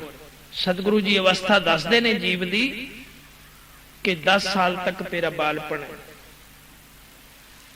10 ਬਾਲ ਤਨ 20 ਰਵਣ, 20 ਸਾਲ ਦੇ ਵਿੱਚ ਤੂੰ ਸਾਰੇ ਕੰਮ ਜਾਣ ਜਾਂਦਾ, ਕਰਦਾ ਹੈ, ਤੁਰ ਪੈਂਦਾ, ਆਪਣਾ ਦਿਮਾਗ ਵਰਤਦਾ ਹੈ, ਆਪਣਾ ਜ਼ੋਰ ਵਰਤਦਾ ਹੈ। 30 ਕਾ ਸੁੰਦਰ ਕਹਾਵੈ, 30 ਸਾਲ ਦਾ ਪੂਰਾ ਜਵਾਨ ਹੋ ਜਾਂਦਾ ਹੈ, ਸੁੰਦਰ ਹੋ ਜਾਂਦਾ ਹੈ, ਫਿਰ ਜਵਾਨੀ ਦਾ ਰੰਗ ਮਾਣਦਾ ਹੈ। 40 ਸੀਪੁਰ, ਉਮਰ ਤਾਂ ਸਾਰੀ 40 ਸਾਲ ਦੀ ਹੋਈ ਹੈ, ਜੀਵ ਦੀ ਵੱਧ ਨਹੀਂ ਹੈ। ਸਤਿਗੁਰੂ ਜੀ ਕਹਿੰਦੇ ਆ 40 ਸੀਪੁਰ, ਬਸ ਪੂਰੀ ਹੋ ਗਈ ਉਮਰ। 40 ਤੋਂ ਉੱਪਰ ਤਾਂ ਕੋਈ ਉਮਰ ਨਹੀਂ। 40 ਸੀਪੁਰ ਹੋਏ, 85 ਪੱਗ ਖਿਸੇ। 50 ਸਾਲ ਦਾ ਹੋ ਗਿਆ ਤਾਂ ਪੈਰ ਥਿੜਕਣ ਲੱਗ ਪੈਂਦੇ, ਕੋਈ ਨਾ ਕੋਈ ਬਿਮਾਰੀ ਲੱਗ ਗਈ, ਕਮਜ਼ੋਰ ਹੋ ਗਿਆ, ਬਿਰਧ ਅਵਸਥਾ ਸ਼ੁਰੂ ਹੋ ਗਈ। 85 ਪੱਗ ਖਿਸੇ, 60 ਕੇ ਵੱਡੇ ਪਾਵ। 60 ਸਾਲਾਂ ਦਾ ਤਾਂ ਫਿਰ ਬੁੱਢਾ ਹੋ ਗਿਆ। ਸਤਿਗੁਰੂ ਜੀ ਕਹਿੰਦੇ 17 ਕਾ ਮਤਹੀਣ, 80 ਕਾ ਵਿਵਹਾਰ ਨਾ ਪਾਵੇ। 70 ਸਾਲ ਦਾ ਹੋ ਗਿਆ, ਮਤਹੀਣ ਹੋ ਗਈ, ਰੱਖ ਰੱਖ ਕੇ ਭੁੱਲਦਾ, ਦੂਜਿਆਂ ਨੂੰ ਪੁੱਛਦਾ, ਇੱਥੇ ਪਰਨਾ ਰੱਖਿਆ ਸੀ ਪਤਾ ਨਹੀਂ ਕਿੱਧਰ ਗਿਆ। ਸਾਡੇ ਇੱਕ ਬਾਬਾ ਸਦਾਗਰ ਸੋ ਹੁੰਦਾ ਸੀ, ਸਾਰੀ ਰਾਤ ਰੌਲਾ ਪਾਈ ਗਿਆ, ਮੇਰਾ ਕਸ਼ਹਿਰਾ ਨਹੀਂ ਲੱਭਦਾ। ਇੱਕ ਨੇ ਮੂਹਰਿਓਂ ਆ ਕੇ ਕਿਹਾ, ਬਾਬਾ ਤੇਰੇ ਮੋਢੇ ਤੇ ਤਾਂ ਪਿਆ। ਕਹਿਣ ਲੱਗੇ ਪਤਾ ਹੀ ਨਹੀਂ ਲੱਗਿਆ। 17 ਕਾ ਮਤਹੀਣ, ਭੁੱਲਦਾ, ਹਰ ਇੱਕ ਗੱਲ ਭੁੱਲ ਜਾਂਦਾ ਹੈ, ਚੀਜ਼ ਰੱਖ ਕੇ ਭੁੱਲ ਜਾਂਦਾ ਹੈ, ਮਤਹੀਣ ਹੋ ਜਾਂਦਾ ਹੈ। 80 ਕਾ ਵਿਵਹਾਰ ਨਾ ਪਾਵੇ। ਸਤਿਗੁਰੂ ਜੀ ਦੀ ਬਾਣੀ ਕਹਿੰਦੀ ਹੈ 80 ਸਾਲ ਦਾ ਹੋ ਕੇ ਕੋਈ ਕੰਮ ਨਹੀਂ ਕਰ ਸਕਦਾ। ਕੀ ਹੈ, ਬੈਠਾ ਬਾਲ ਖੜਾਈ ਜਾਵੇ ਭਾਵੇਂ, ਹੱਥ ਕੰਬਣ ਲੱਗ ਪੈਂਦੇ। 80 ਕਾ ਵਿਵਹਾਰ ਨਾ ਪਾਵੇ, 90 ਕਾ ਸੇਜ ਆਸਣੀ। 90 ਸਾਲ ਦਾ ਹੋ ਗਿਆ ਤੇ ਫਿਰ ਮੰਜੇ ਤੇ ਪੈ ਗਿਆ, ਬਸ ਹੋ ਗਈ। 40 ਸੀਪੁਰ, ਸਤਿਗੁਰੂ ਜੀ ਕਹਿੰਦੇ 40 ਸਾਲ ਦੀ ਉਮਰ ਪੂਰੀ ਹੋ ਜਾਂਦੀ ਹੈ, ਉਸ ਤੋਂ ਅੱਗੇ ਤਾਂ ਕੁਝ ਵੀ ਨਹੀਂ। ਪੁਰਾਣਾਂ ਦੇ ਵਿੱਚ ਲਿਖਿਆ ਕਿ 40 ਸਾਲ ਦੀ ਉਹ ਉਮਰ ਬੰਦੇ ਨੂੰ ਦਿੱਤੀ ਸੀ। ਦਰਗਾਹ ਦੇ ਵਿੱਚੋਂ ਜਦੋਂ ਬੰਦਾ ਥਾਪਿਆ ਨਾ, ਅਕਾਲ ਪੁਰਖ ਨੇ ਕਹਿੰਦੇ ਵੀ 40 ਸਾਲ ਦੀ ਉਮਰ ਹੈ ਤੇਰੀ, ਕਹਿੰਦਾ ਜੀ ਸਤ ਬਚਨ। ਤੇ ਫਿਰ ਬਲਦ ਨੂੰ ਦੇਣ ਲੱਗੇ, ਕਹਿਣ ਲੱਗੇ ਵੀ 40 ਸਾਲ ਦੀ ਉਹ ਤੇਰੀ ਹੈ, ਕਹਿੰਦਾ ਜੀ ਮੇਰਾ ਕੰਮ ਕੀ ਹੈ? ਕਹਿਣ ਲੱਗੇ ਤੇਰਾ ਕੰਮ ਹੈ ਬੋਝਾ ਢੋਣਾ, ਹਲ ਜੁੜਨਾ, ਹਲ ਦੇ ਅੱਗੇ ਜੁੜਨਾ, ਇਹ ਬੰਦਾ ਤੈਨੂੰ ਵਰਤੇਗਾ। ਕਹਿਣ ਲੱਗਿਆ ਜੀ 40 ਸਾਲ ਤਾਂ ਫਿਰ ਬਹੁਤ ਉਮਰ ਹੈ, ਸਾਰੀ ਉਮਰ ਡੰਡੇ ਖਾਣੇ, ਮੇਰੀ ਉਮਰ ਅੱਧੀ ਘਟਾ ਦਿਓ। ਕਹਿਣ ਲੱਗੇ ਚੰਗਾ ਤੇਰੀ ਮਰਜ਼ੀ ਹੈ, ਵੀ 20 ਸਾਲ ਦੀ ਕਰ ਦਿੰਨੇ ਆ। ਬਲਦ ਨੂੰ 20 ਸਾਲ ਦੀ ਦੇਤੀ। ਬੰਦਾ ਕਹਿਣ ਲੱਗਿਆ ਜੀ ਆ ਮੈਨੂੰ ਦੇ ਦਿਓ, ਇਹ ਜਿਹੜੇ 20 ਸਾਲ ਬਚ ਗਏ ਬਲਦ ਵਾਲੇ ਮੈਨੂੰ ਦੇ ਦਿਓ, 40 ਸਾਲ ਤਾਂ ਥੋੜੀ ਹੈ, ਬੰਦਾ ਨਹੀਂ ਰੱਜਦਾ। ਕਹਿਣ ਲੱਗੇ ਤੂੰ ਲੈ ਲੈ। ਉਹ ਬਲਦ ਵਾਲੀ ਵੀ ਲੈ ਲਈ। ਕੁੱਤੇ ਦੀ ਵਾਰੀ ਆ ਗਈ, ਉਹਨੂੰ ਵੀ 40 ਸਾਲ ਦੀ ਦੇਣ ਲੱਗੇ। ਉਹ ਕਹਿੰਦਾ ਜੀ ਮੇਰਾ ਕੰਮ ਕੀ ਹੈ? ਕਹਿੰਦਾ ਦਰ ਦਰ ਤੁਰੇ ਫਿਰਨਾ, ਬੁਰਕੀ ਬੁਰਕੀ ਨੂੰ। ਕਹਿਣ ਲੱਗਿਆ ਜੀ ਥੋੜੀ ਕਰ ਦਿਓ, ਅੱਧੀ ਕਰ ਦਿਓ। ਕਹਿਣ ਲੱਗੇ ਚੱਲ ਤੂੰ ਵੀ 20 ਸਾਲ ਦੀ ਲੈ ਲੈ। ਬੰਦਾ ਕਹਿੰਦਾ ਜੀ ਇਹ ਵੀ ਮੈਨੂੰ ਦੇ ਦਿਓ। ਕੁੱਤੇ ਵਾਲੀ ਵੀ ਲੈ ਲਈ। ਫਿਰ ਆ ਗਿਆ ਉੱਲੂ। ਉੱਲੂ ਨੂੰ ਕਹਿੰਦੇ ਤੇਰੀ ਵੀ 40 ਸਾਲ ਦੀ ਹੈ। ਉਹ ਕਹਿੰਦਾ ਜੀ ਮੇਰਾ ਕੰਮ ਕੀ ਹੈ? ਕਹਿੰਦਾ ਰਾਤ ਨੂੰ ਉੱਡਣਾ, ਜੋ ਕੁਝ ਆਹਾਰ ਕਰਨਾ ਹੈ ਰਾਤ ਨੂੰ, ਦਿਨੇ ਤੈਨੂੰ ਦਿਸਣਾ ਹੀ ਨਹੀਂ। ਕਹਿੰਦਾ ਜੀ ਫਿਰ ਮੈਂ ਕੀ ਕਰਨੀ ਹੈ ਇੰਨੀ ਉਮਰ? ਕਹਿਣ ਲੱਗੇ ਤੈਨੂੰ ਵੀ 20 ਸਾਲ ਦੀ ਦੇ ਦਿੰਨੇ ਆ, ਫਿਰ ਇਹ ਕੀ ਕਰੀਏ? ਬੰਦਾ ਕਹਿੰਦਾ ਜੀ ਇਹ ਵੀ ਮੈਨੂੰ ਦੇ ਦਿਓ, ਆਉਣ ਦਿਓ ਜੋ ਕੁਛ ਹੈ। ਕਹਿੰਦੇ ਦੇਖ ਲੈ ਬਲਦ ਵਾਲੀ, ਕੁੱਤੇ ਵਾਲੀ, ਉੱਲੂ ਵਾਲੀ ਭੋਗਣੀ ਪੈਣੀ ਹੈ ਤੈਨੂੰ। ਕਹਿੰਦਾ ਜੀ ਭੋਗ ਲੂੰਗਾ। ਸੋ 40 ਸਾਲ ਪੁਰ ਗੁਰੂ ਸਾਹਿਬ ਕਹਿੰਦੇ 40 ਤੋਂ ਉੱਪਰ ਤਾਂ ਫਿਰ ਬਲਦ ਵਾਲੀ ਸ਼ੁਰੂ ਹੋ ਜਾਂਦੀ ਹੈ, ਬੱਚੇ ਹੋ ਜਾਂਦੇ ਆ, ਨਸ਼ਿਆਂ ਦੇ ਨਾਲ ਖੀਨ ਹੋ ਜਾਂਦਾ ਤਨ, ਇੱਕ ਦੂਜੇ ਨੂੰ ਦੇਖ ਕੇ ਹੁਣ ਕੀ ਕਰਾਂ, ਕੰਮ ਕਰਨਾ ਪੈਣਾ ਹੈ, ਫਿਰ ਬਲਦ ਵਾਂਗੂ ਕੰਮ ਕਰਦਾ 20 ਸਾਲ, ਫਿਰ ਬਲਦ ਵਾਂਗੂ ਕੰਮ ਕਰਦਾ, ਜੁਟਿਆ ਹੀ ਰਹਿੰਦਾ ਕਿ ਕੁਝ ਨਾ ਕੁਝ ਘਰ ਦਾ ਬਣ ਜਾਵੇ, ਕੁਝ ਨਾ ਕੁਝ ਬਣ ਜਾਵੇ। ਇਹ 20 ਸਾਲ ਭੋਗਣੇ ਪੈਂਦੇ। 60 ਕੇ ਵੱਡੇ ਭਾਵ ਹੈ 17 ਕਾ ਮਤਹੀਣ ਹੋ ਜਾਂਦਾ ਹੈ, ਫਿਰ ਕੁੱਤੇ ਵਾਲੀ ਆ ਜਾਂਦੀ ਹੈ 60 ਤੋਂ ਬਾਅਦ। ਫੇਰ ਜੇ ਕੰਮ ਤਾਂ ਹੁੰਦਾ ਕੋਈ ਨਹੀਂ, ਘਰ ਦੇ ਵਿੱਚ ਮੁੰਡੇ ਕੰਮ ਸੰਭਾਲ ਲੈਂਦੇ ਐ, ਉਹ ਸਲਾਹਾਂ ਕਰਦੇ ਐ, ਇਹ ਕਹਿੰਦਾ ਐ ਨਹੀਂ ਐ ਕਰੋ, ਉਹ ਕਹਿੰਦੇ ਬਾਪੂ ਕਿਉਂ ਕੁੱਤੇ ਵਾਂਗੂ ਭੌਂਕਦਾ, ਪਰੇ ਹੋ ਕੇ ਬਹਿ ਜਾ। ਇਹ ਵੀ ਭੋਗਣੀ ਪੈਂਦੀ ਹੈ 20 ਸਾਲ, ਫਿਰ ਕੁੱਤੇ ਖਾਣੀ ਹੁੰਦੀ ਹੈ, ਕੋਈ ਪੁੱਛਦਾ ਹੀ ਨਹੀਂ। ਤੇ ਅੱਗੇ 20 ਸਾਲ ਆ ਜਾਂਦੀ ਹੈ, ਫਿਰ ਉੱਲੂ ਵਾਲੀ 90 ਕਾ ਸਹਿਜਾਸਣੀ, ਮੰਜੇ ਤੇ ਪੈ ਗਿਆ ਡਿਊਟੀ ਦੇ ਵਿੱਚ, ਦੇਖੀ ਜਾਂਦਾ, ਬੋਲ ਹੁੰਦਾ ਨਹੀਂ, ਸੁਣਦਾ ਘੱਟ ਹੈ, ਹੱਥ ਚੱਕ ਨਹੀਂ ਹੁੰਦੇ, ਅੱਖਾਂ ਦੇਖੀ ਜਾਂਦਾ ਪਾੜ ਪਾੜ ਕੇ, ਕੋਈ ਖੜਦਾ ਹੀ ਨਹੀਂ ਕੋਲੇ। ਅੰਦਰੋਂ ਤਾਂ ਆਵਾਜ਼ ਕੱਢਦਾ ਮੈਨੂੰ ਪਾਣੀ ਦਿਓ, ਮੈਨੂੰ ਬੁਲਾਓ, ਮੇਰੇ ਕੋਲ ਬੈਠ ਜਾਓ, ਤੁਸੀਂ ਮੇਰੇ ਪੁੱਤਰ ਹੋ, ਮੇਰੀਆਂ ਧੀਆਂ ਨੇ, ਦੋਤੇ ਨੇ, ਪੋਤੇ ਨੇ, ਪਰ ਕੋਈ ਨਹੀਂ ਬੁਲਾਉਂਦਾ। ਤੇ ਫਿਰ 20 ਸਾਲ ਇਸ ਨੂੰ ਇਸੇ ਤਰ੍ਹਾਂ ਹੀ ਗੁਜ਼ਾਰਨੇ ਪੈਂਦੇ। 90 ਕਾ ਸਹਿਜਾਸਣੀ, ਮੂਲ न ਜਾਣੇ ਆਪ ਵੱਲ, ਆਪਣੇ ਆਪ ਦਾ ਮੂਲ ਨਹੀਂ ਪਛਾਣਦਾ। ਟੰਡੋਲਮ ਟੁੰਡ ਦੇਖ ਮੈਂ ਨਾਨਕ ਇਹ ਜਗ ਧੂਏ ਕਾ ਧਵਲ। ਹਰ ਸਤਿਗੁਰੂ ਜੀ ਦੀ ਬਾਣੀ ਸੱਚ ਕਹਿੰਦੀ ਹੈ, ਹੇ ਜੀਵ ਨਾਮ ਜਪ ਲੈ ਜੇ ਕੁਝ ਖੱਟਣਾ ਹੈ। ਜਪਦਾ ਕਿਉਂ ਨਹੀਂ ਨਾਮ ਬੰਦਿਆ, ਜਪਦਾ ਕਿਉਂ ਨਹੀਂ ਨਾਮ ਬੰਦਿਆ, ਜਪਦਾ ਕਿਉਂ ਨਹੀਂ ਨਾਮ ਬੰਦਿਆ, ਜਪਦਾ ਕਿਉਂ ਨਹੀਂ ਨਾਮ। ਉਹ ਬੰਦਿਆ ਜਪਦਾ ਕਿਉਂ ਨਹੀਂ ਨਾਮ, ਬੰਦਿਆ ਜਪਦਾ ਕਿਉਂ ਨਹੀਂ ਨਾਮ। ਉਹ ਬੰਦਿਆ ਜਪਦਾ ਕਿਉਂ ਨਹੀਂ ਨਾਮ, ਬੰਦਿਆ ਜਪਦਾ ਕਿਉਂ ਨਹੀਂ ਨਾਮ। ਉਹ ਦੁਨੀਆ ਕੂੜਦਾ ਸਾਰਾ, ਜਪਦਾ ਕਿਉਂ ਨਹੀਂ ਨਾਮ। ਦੁਨੀਆ ਕੂੜਦਾ ਸਾਰਾ, ਜਪਦਾ ਕਿਉਂ ਨਹੀਂ ਨਾਮ। ਦੁਨੀਆ ਕੂੜਦਾ ਪਸਾਰਾ, ਜਪਦਾ ਕਿਉਂ ਨਹੀਂ ਨਾਮ। ਦੁਨੀਆ ਕੂੜਦਾ ਪਸਾਰਾ, ਜਪਦਾ ਕਿਉਂ ਨਹੀਂ ਨਾਮ। ਸੋ ਸਾਧ ਸੰਗਤ, ਜਿੰਨਾ ਵੀ ਸਮਾਂ ਵਾਹਿਗੁਰੂ ਦੀ ਕਿਰਪਾ ਨਾਲ ਸਤਿਗੁਰੂ ਸੱਚੇ ਪਾਤਸ਼ਾਹ ਸ੍ਰੀ ਗੁਰੂ ਗ੍ਰੰਥ ਸਾਹਿਬ ਜੀ ਮਹਾਰਾਜ ਤਖਤ ਚੌੜ ਦੇ ਮਾਲਕ, ਉਹਨਾਂ ਦੀ ਚਰਨ ਸ਼ਰਨ ਦੇ ਵਿੱਚ ਇਸ ਤਰ੍ਹਾਂ ਦੀਆਂ ਗੱਲਾਂ ਦਰਬਾਰ ਦੇ ਵਿੱਚ ਸੁਣਦੀਆਂ ਤਾਂ ਨਹੀਂ ਹੁੰਦੀਆਂ, ਪਰ ਮਨ ਨੂੰ ਸਮਝਾਉਣ ਵਾਸਤੇ ਸਤਿਗੁਰੂ ਜੀ ਦੀ ਬਾਣੀ ਵੀ ਆਖਦੀ ਹੈ ਕਿ ਮਨ ਸਮਝਾਵਣ ਕਾਰਨੇ ਕਛੂਕ ਪੜੀ ਹੈ ਗਿਆਨ। ਦਾਸ ਨੇ ਜਿੰਨਾ ਵੀ ਵਿਖਿਆਨ ਕੀਤਾ, ਕਿਸੇ ਦੇ ਮਨ ਨੂੰ ਠੇਸ ਪਹੁੰਚੀ ਹੋਵੇ ਤਾਂ ਮੈਂ ਮਾਫੀ ਮੰਗਦਾ। ਸਤਿਗੁਰੂ ਸੱਚੇ ਪਾਤਸ਼ਾਹ ਪਾਸੋਂ ਵੀ, ਸੰਗਤ ਪਾਸੋਂ ਵੀ ਇਹ ਕੋਈ ਗਲਤ ਗੱਲਾਂ ਨਹੀਂ, ਗੁਰਮਤਿ ਦੀਆਂ ਗੱਲਾਂ ਹਨ, ਜਿਨ੍ਹਾਂ ਨੂੰ ਕਿਸੇ ਨਾ ਕਿਸੇ ਢੰਗ ਦੇ ਨਾਲ ਕਵੀਆਂ ਨੂੰ, ਵਿਖਿਆਨ ਕਰਨ ਵਾਲਿਆਂ ਨੂੰ ਸੁਣਾਉਣਾ ਪੈਂਦਾ ਹੈ। ਕਿਵੇਂ ਬੰਦਾ ਸਮਝ ਜਾਵੇ, ਕਿਵੇਂ ਨਾ ਕਿਵੇਂ ਕਿਸੇ ਦੇ ਮਨ ਨੂੰ ਸਮਝ ਆ ਜਾਵੇ। ਅਜਹੂ ਕਿਛ ਬਿਗੜਿਓ ਨਾਹੀ, ਜੋ ਪ੍ਰਭ ਗੁਣ ਗਾਵੇ।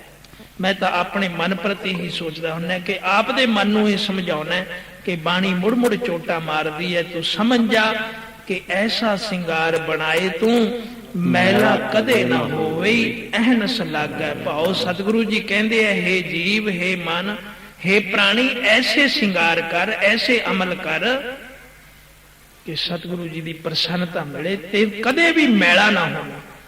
ਕਿਉਂ ਜੇ ਤੂੰ ਮੈਲਾ ਹੋ ਗਿਆ ਫਿਰ ਸਤਿਗੁਰੂ ਨੂੰ ਚੰਗਾ ਨਹੀਂ ਲੱਗੇਗਾ। ਇਤਨਾ ਮੈਲਾ ਨਾ ਬਣ ਜਾਈ ਕਿ ਖਨਲੀ ਧੋਤੀ ਉਜਲੀ ਨਾ ਹੋਵੇ।